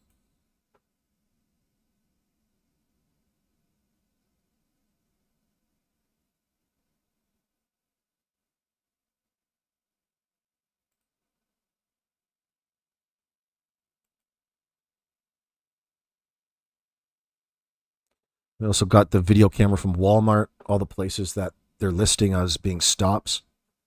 And this is all an attempt to try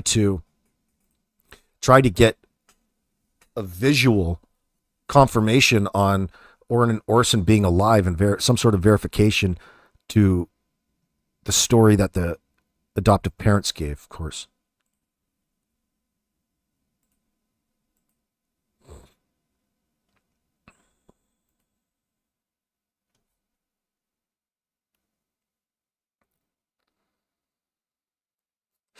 There's that son of a bitch's name. Jamal Watkins. That motherfucker. Wanda West's prized child. Makes her day. Makes that family just so respectable, isn't it? No, it's just an example of taking some black dude, putting him in a position of some importance to make it look like for the rest of these people that you're doing something in the name of equality and equity, when in fact you're just using them to make yourself look like you're doing something in front of the news. Nothing's changed.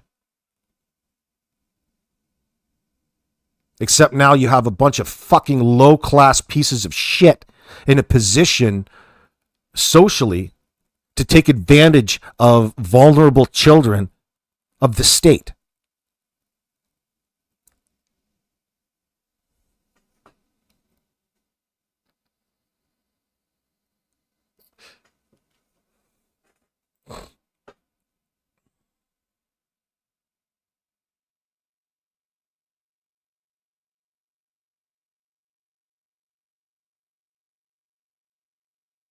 So this is a bizarre statement. I asked Wanda West if she had any current updates, and she said she did not.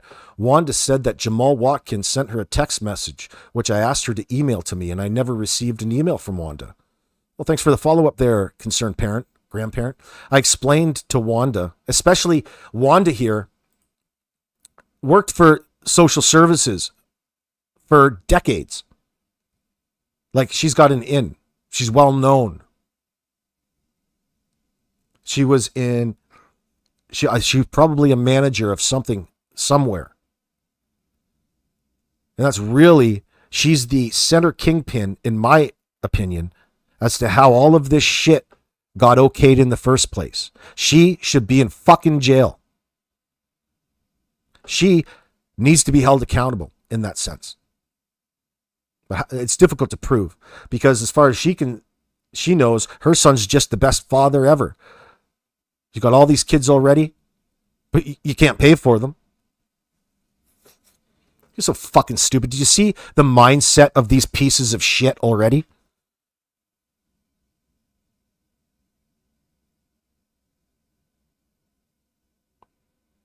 Why don't we send you 10 more kids? How much do you want a month, pal? You want 10 grand a month? 20 grand a month? No problem. We'll keep sending you foster kids. You just keep making that soup, girl.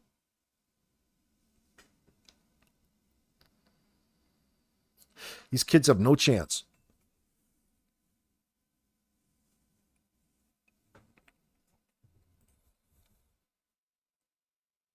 So I explained to Wanda West and Philip West, that fucking douche. We had information that Orrin had been deceased since the middle of September 2020 when they lived at Redacted.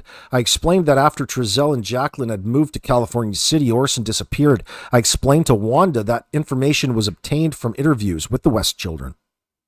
I explained to Wanda that Redacted were well-spoken children, and Wanda agreed. Wanda said, well, that's completely different to what Jacqueline even said about her own kids. They're fucking liars. Wanda said she recalled when we made a call to Redacted, had made statements about Orrin and Orson had been deceased. Wanda, the statements of Orrin being found deceased in Bakersfield must have some truth to the statements. Wanda asked if we had any information on Orson, and I told her that we did not have any details about how he disappeared. Detective Perez explained, Wanda, the statements provided by Trezell and Jacqueline were not consistent with the known facts. Not consistent with the known facts. Well, that makes them look awfully suspicious, doesn't it? I asked Wanda to contact Trezell and speak with him to tell the truth. Wanda said she and Philip would attempt to contact Trezell and asked him to contact you. He's flying under the radar. Let's see.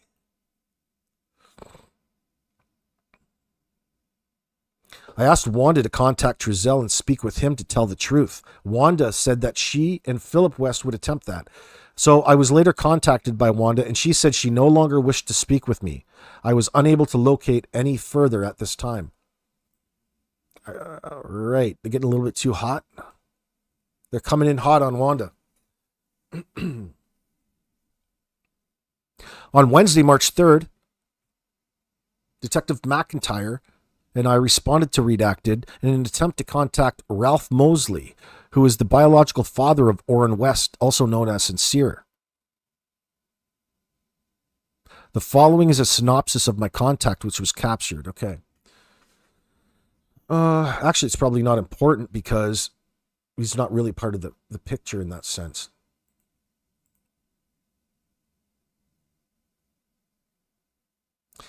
So each of the boys, the fathers are different.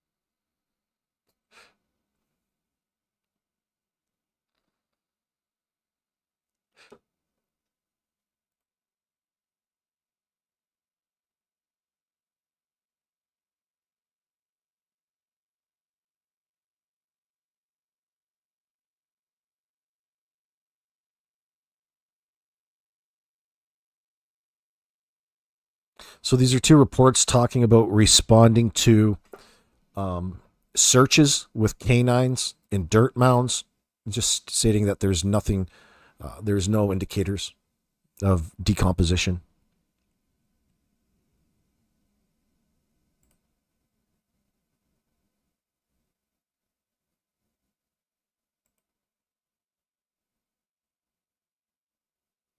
So this is running surveillance again.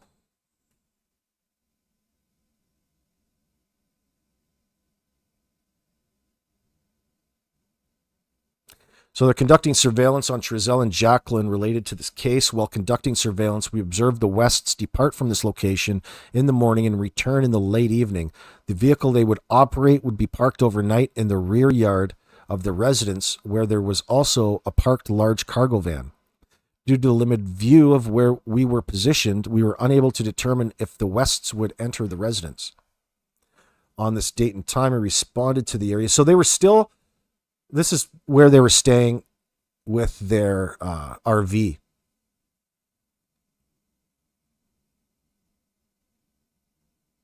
On this date and time, I responded to the area and deployed the surveillance system. I wonder what sort of surveillance system they deployed.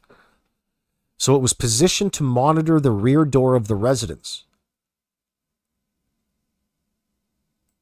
He's got cameras up, probably.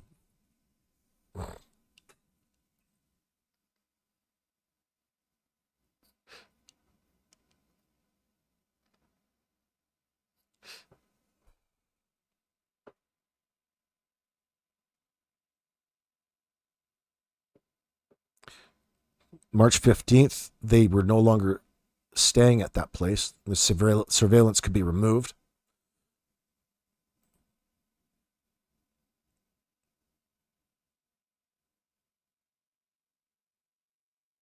Talking about unsealed items.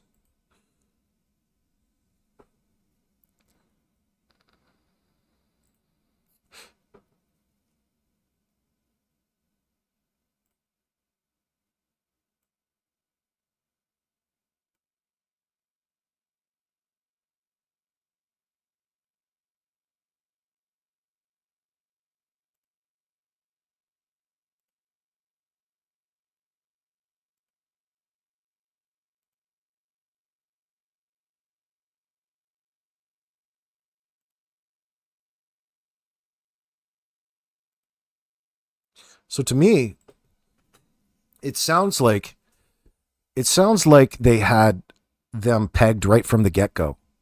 Right from their interviews, from the conflicting stories, they had to have been building the case against them. But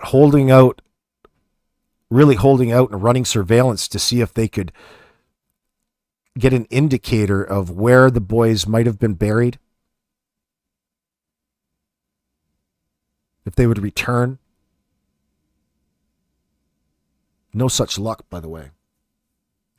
Well, obviously, because they had to proceed with the no body, the charges against them.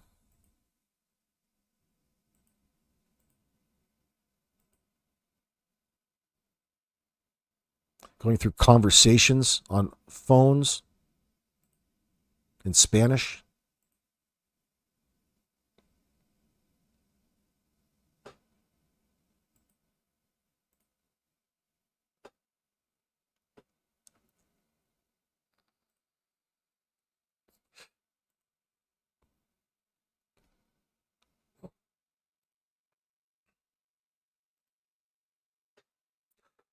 Well, yeah, the conversation's all in Spanish.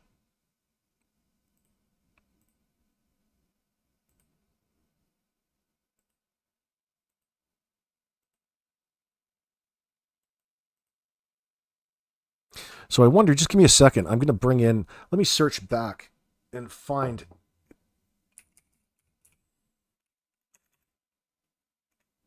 Orrin and Orson. Let me see how far back they go.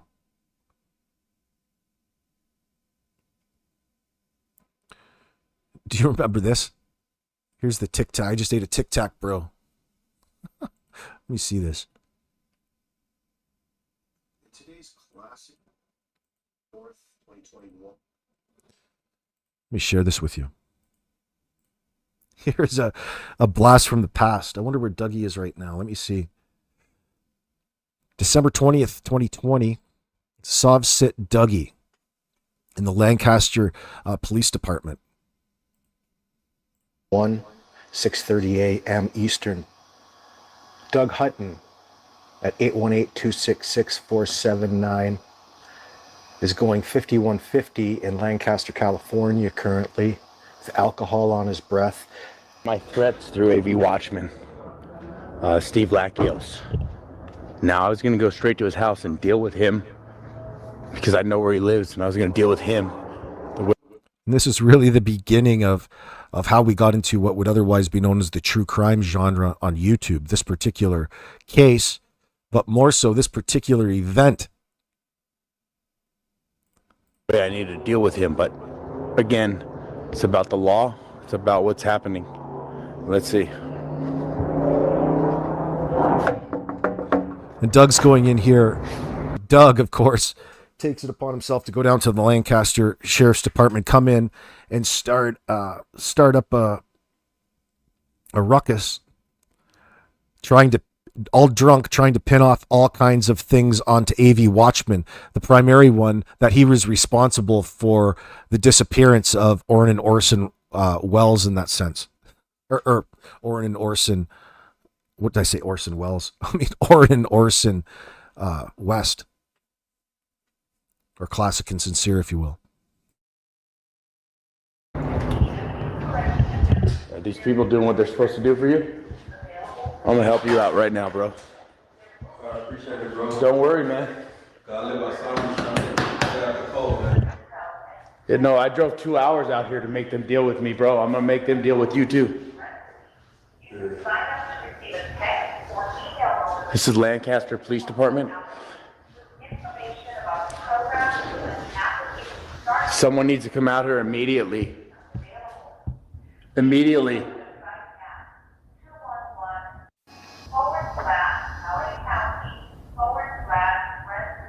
Someone needs to send someone out here immediately.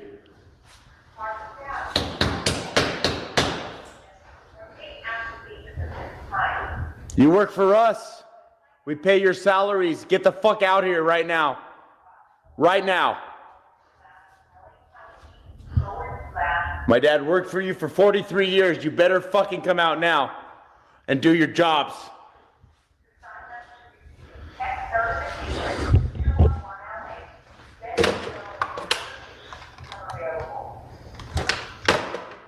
Come out here and do your fucking jobs.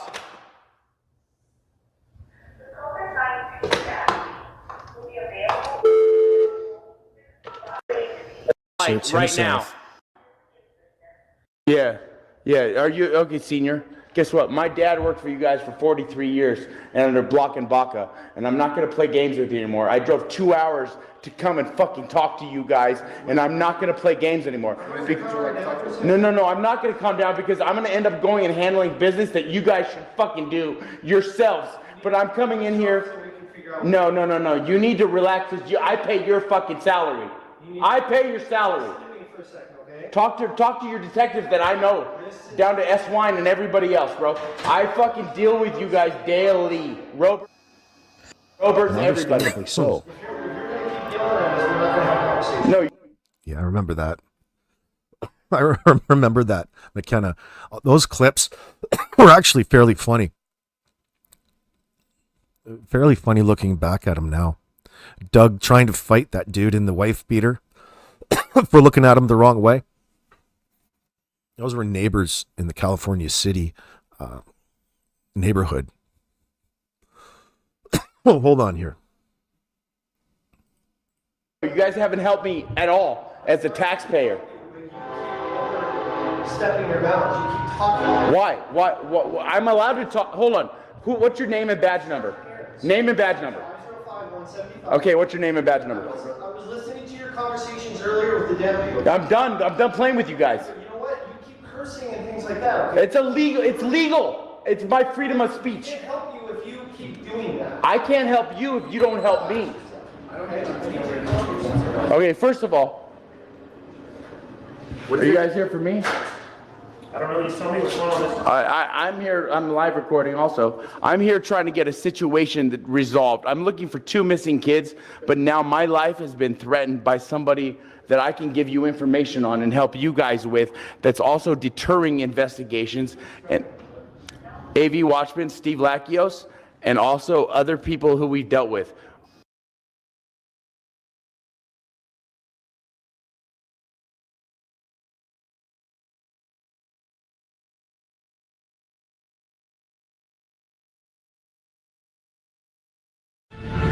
Thank you, Michaela. The high-profile murder trial of Jacqueline and Trezell West continued this morning. The father of Trezell West, Philip West, took the stand to give his emotional testimony. He said he was in denial when he first heard the allegations against his son. He says the person Trezell West is accused of being is not the type of person he raised his sons to be. The trial is now in recess until Monday. The video you're seeing here is from the first day of the trial, as cameras are no longer allowed inside the courtroom. However, you can find a link to stream the courtroom audio on our website, kget.com. KGET.com's court reporter Jason Katowski joining us now in studio with more on the West murder trial. Jason, tell us what Jacqueline West said today as police told her that her story didn't add up, right? Yes, multiple videos have been played of interviews that investigators conducted with Jacqueline West a day after she and Trezell West reported the boys missing. In those videos, there's Bakersfield Police Detective John Ryan, an FBI agent, and a member of the California City Police Department. Now, they press her for hours about how her story doesn't make sense. She and Trezell West are giving conflicting statements, but she maintains that she sticks to her original story.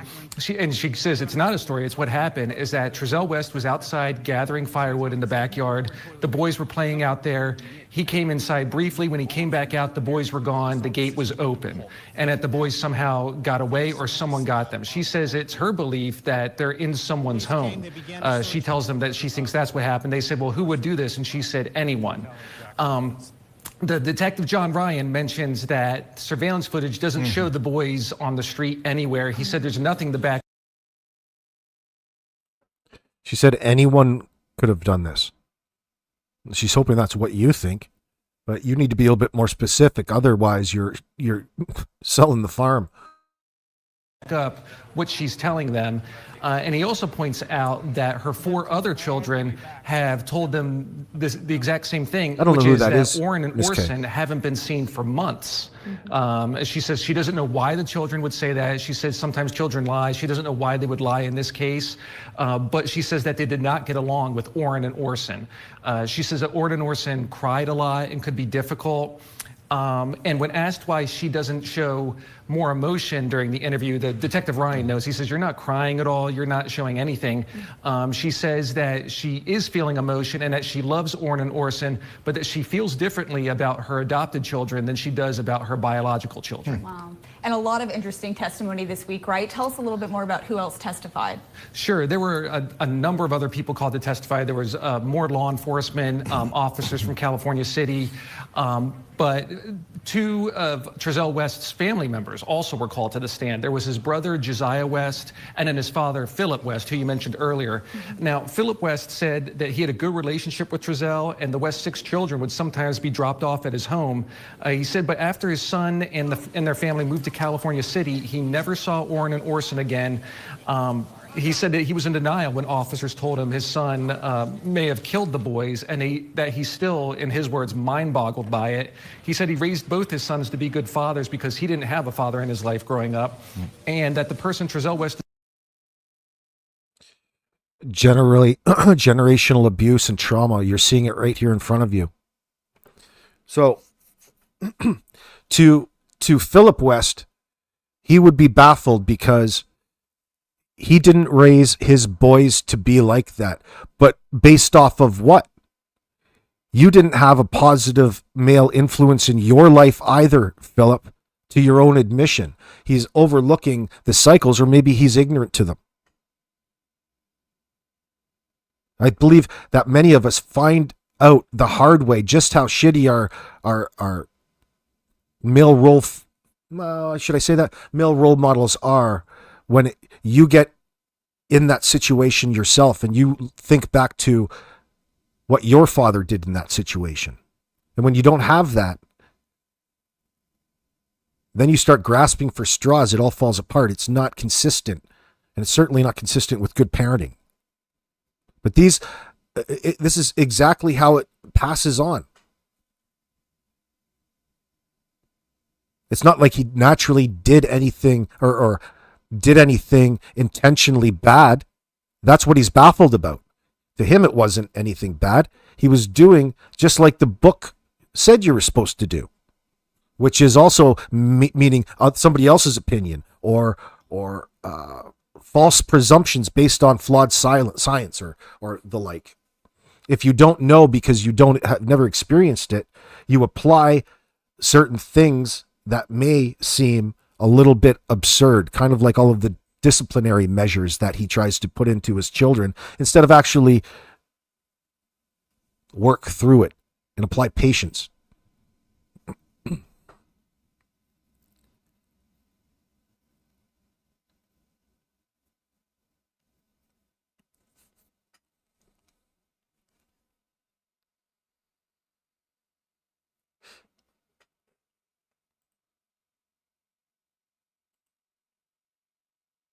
Now hold on for one moment.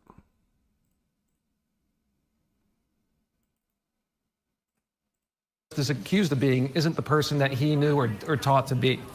Now, this trial is being live streamed. The audio from Trezell West, are you ready to be sentenced? I've already indicated what I've reviewed. I've considered all lawful options in regard to sentencing. That's for both defendants. All my discretion that I do have. When I get to Jacqueline West, we'll talk more about that.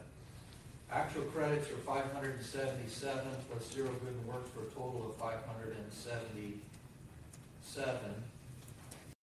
So what you'll find commonly, like for example, my parents would never agree. I don't think my parents would agree, but I'll tell you. There's a difference because, for example, my parents went to adopt a kid because they couldn't have a child when they got married. It wasn't working out. So they went to adopt, but my parents adopted because they thought it was the right thing to do for society. They were doing it because they were had conscientious views about doing the right things. And that's how they get by and get up and clout chase in society, in other words.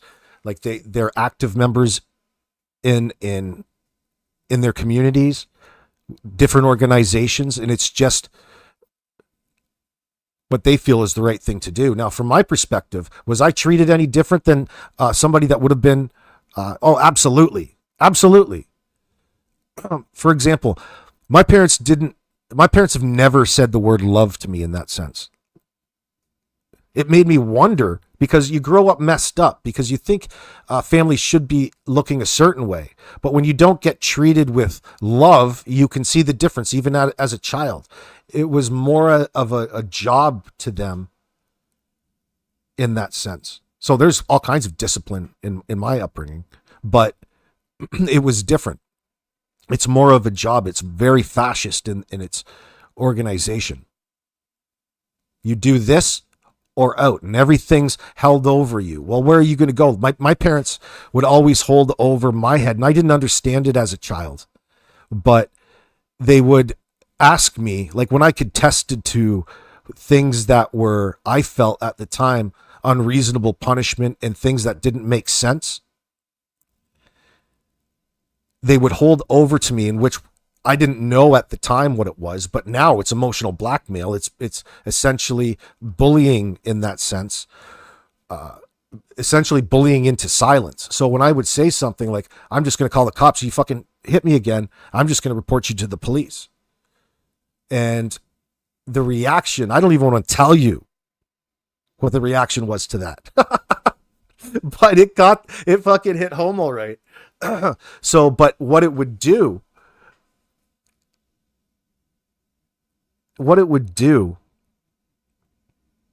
is, one, my dad would then, or my mom or dad would leverage over me the fact that I would just end up, like, where was I going to eat? You know, like I knew any different at the time of being a kid. Like, where were you going to get your foods? You're just going to end up having to go to the workhouse. Like, they would use Victorian style. Like, there is no such thing as workhouses anymore, or penny stays, let alone a kid who was born in 1977. Like, he wouldn't know anything about what that was. But really, they're insisting, they're putting they treat me as a second-class citizen. They weren't like, you would think, like, you want the best for your children and you want to pick up where you left off in life. But when you're adopted, it's not like that. There, it's just like, you're lucky you're even fucking here. You're lucky you're getting 3 square meals a day, because you're not going to like the alternative. And essentially, they're kind of right. You know what I mean? They're right. I should have a lot more thanks to my parents. But the problem is when I was a kid, I didn't know any different. I didn't know that. I just thought, like, this is my mom and dad in that sense. Why should I be overly thankful all of a sudden to them all of the time? It's like they demanded me to be gratuitous to them all of the time for saving me from the worst possible scenario that wasn't happening. So it was emotional blackmail over you as a child in that sense. And that's really their mentality, that they really felt like that. Oh, don't be sorry. I didn't know that it was any different at the time. I just thought, I'll just shut up now, right? Because at the sense, my parents weren't bad people. They're not bad people. I was just a little son of a bitch. And that's true. But when it comes down to it, how we resolved those conflicts internally was unhealthy, because at the end of it, there's the door. You can get the fuck out of here and get out of our lives. And in fact, my parents encouraged that. Hurry up and get the fuck out of here. That's what life is like as an adopted or foster child in that sense, even in a loving environment to a degree. Like you get into a point, I didn't even want to bring anything up. Did I have all kinds of things to say? Absolutely. But ever since you're a young child in that sense, you learn the power of shutting the fuck up. You learn the power of not answering certain questions. Because at the end of the day, the person who's yelling at you wants to carry on the conversation will probably skip over to the next thing. That's really what you rely on. So nothing ever gets resolved, right? Nothing ever gets resolved, because at the end of the day, there's no love behind it. And how is a young child supposed to really say that, didn't I bring to light a deeper problem? But you're not going to be in the right in that moment. You're never going to be in the right. So there's really no sense in continuing it on the conversation. And God bless my parents. I love them in that sense. I'm just trying to paint the picture of the difference between, it's not always that cut and dry.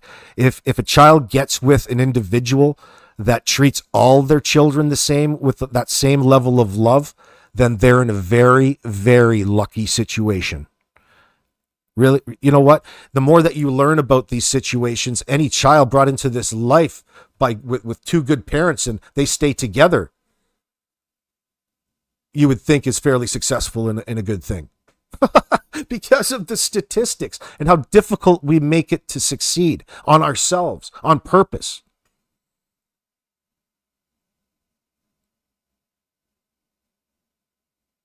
Then they try to convince you that it's great,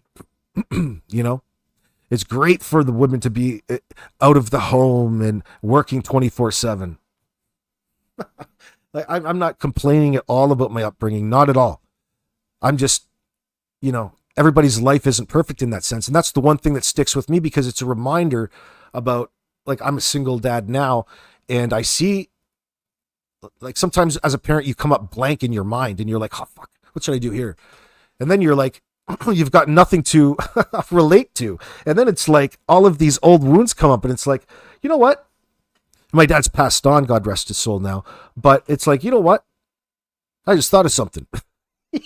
And all of these things come back to you as a kid. But kids can be difficult, right? And I was difficult. But they provided a good home, good stable home. And it is a lot better than the alternative. You have to agree with them there. Anyway. But in this circumstance, Susie,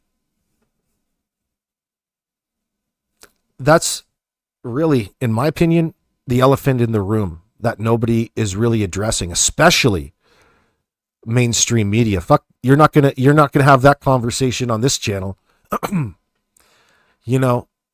They're not going to bring back and raise questions against the state and the circumstance. Why? Well, because George Soros owns this station. And that's code for your answer.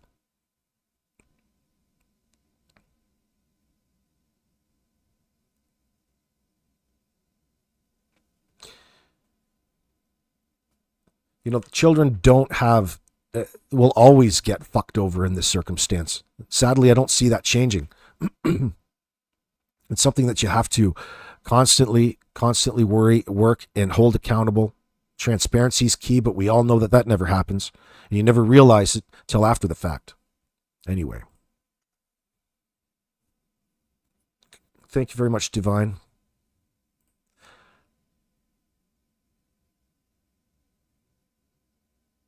Yeah, Mary. Look, we all had that. Step parents, step somebody. Sometimes silence is your friend in that circumstance. It's good practice, isn't it?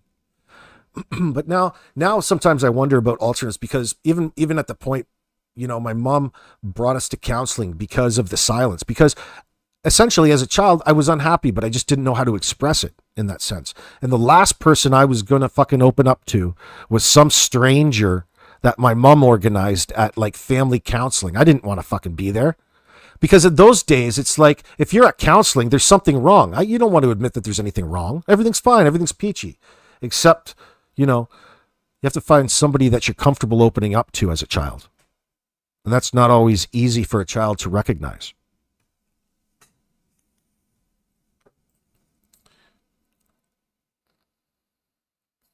Yeah, I have to agree with you, Susie. Always thought that both parents working. Well, think about the things that you need. They slowly have done it to us, right? Over the course of the last 100 years.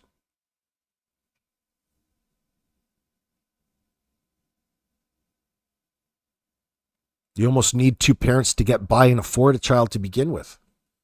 And just when you're lucky enough to have a child, they go and stink 45 vaccinations in that child. And God knows what's going to happen from there.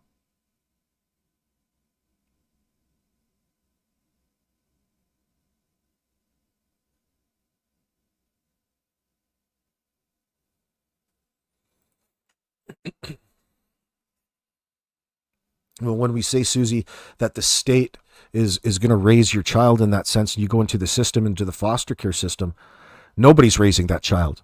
Really, what you're doing is taking that child and essentially locking them into a room for the rest of their childhood, depriving them of a childhood and a proper education in a loving home where they get fed and they have a great, clean place to sleep. It's extremely rare that a person goes through the system and comes out as a productive member of society, especially in today's age. It happens, and it can happen, but does it? Rarely, I would think.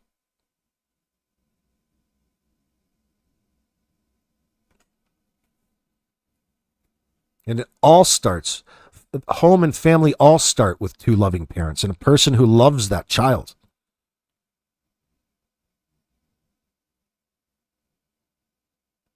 Anyway, let's get the hell out of here. It's too much of a somber conversation. I'm bringing you all down, and I'm getting hungry. But Katie is over right now. She's live, talking about Skern Dog, talking about different dramatic things. I had to go and read this because it was on my mind this morning. I appreciate you guys for sticking it out with me. I will be back on a little bit later on this afternoon. It's March break here. It's sunny. It's 11 Celsius. It's almost like summer here now, coming out of winter. But I'll be back on a little bit later this afternoon regardless. You guys are wonderful. And yeah, I'll see you in a little bit. Thank you. Ciao.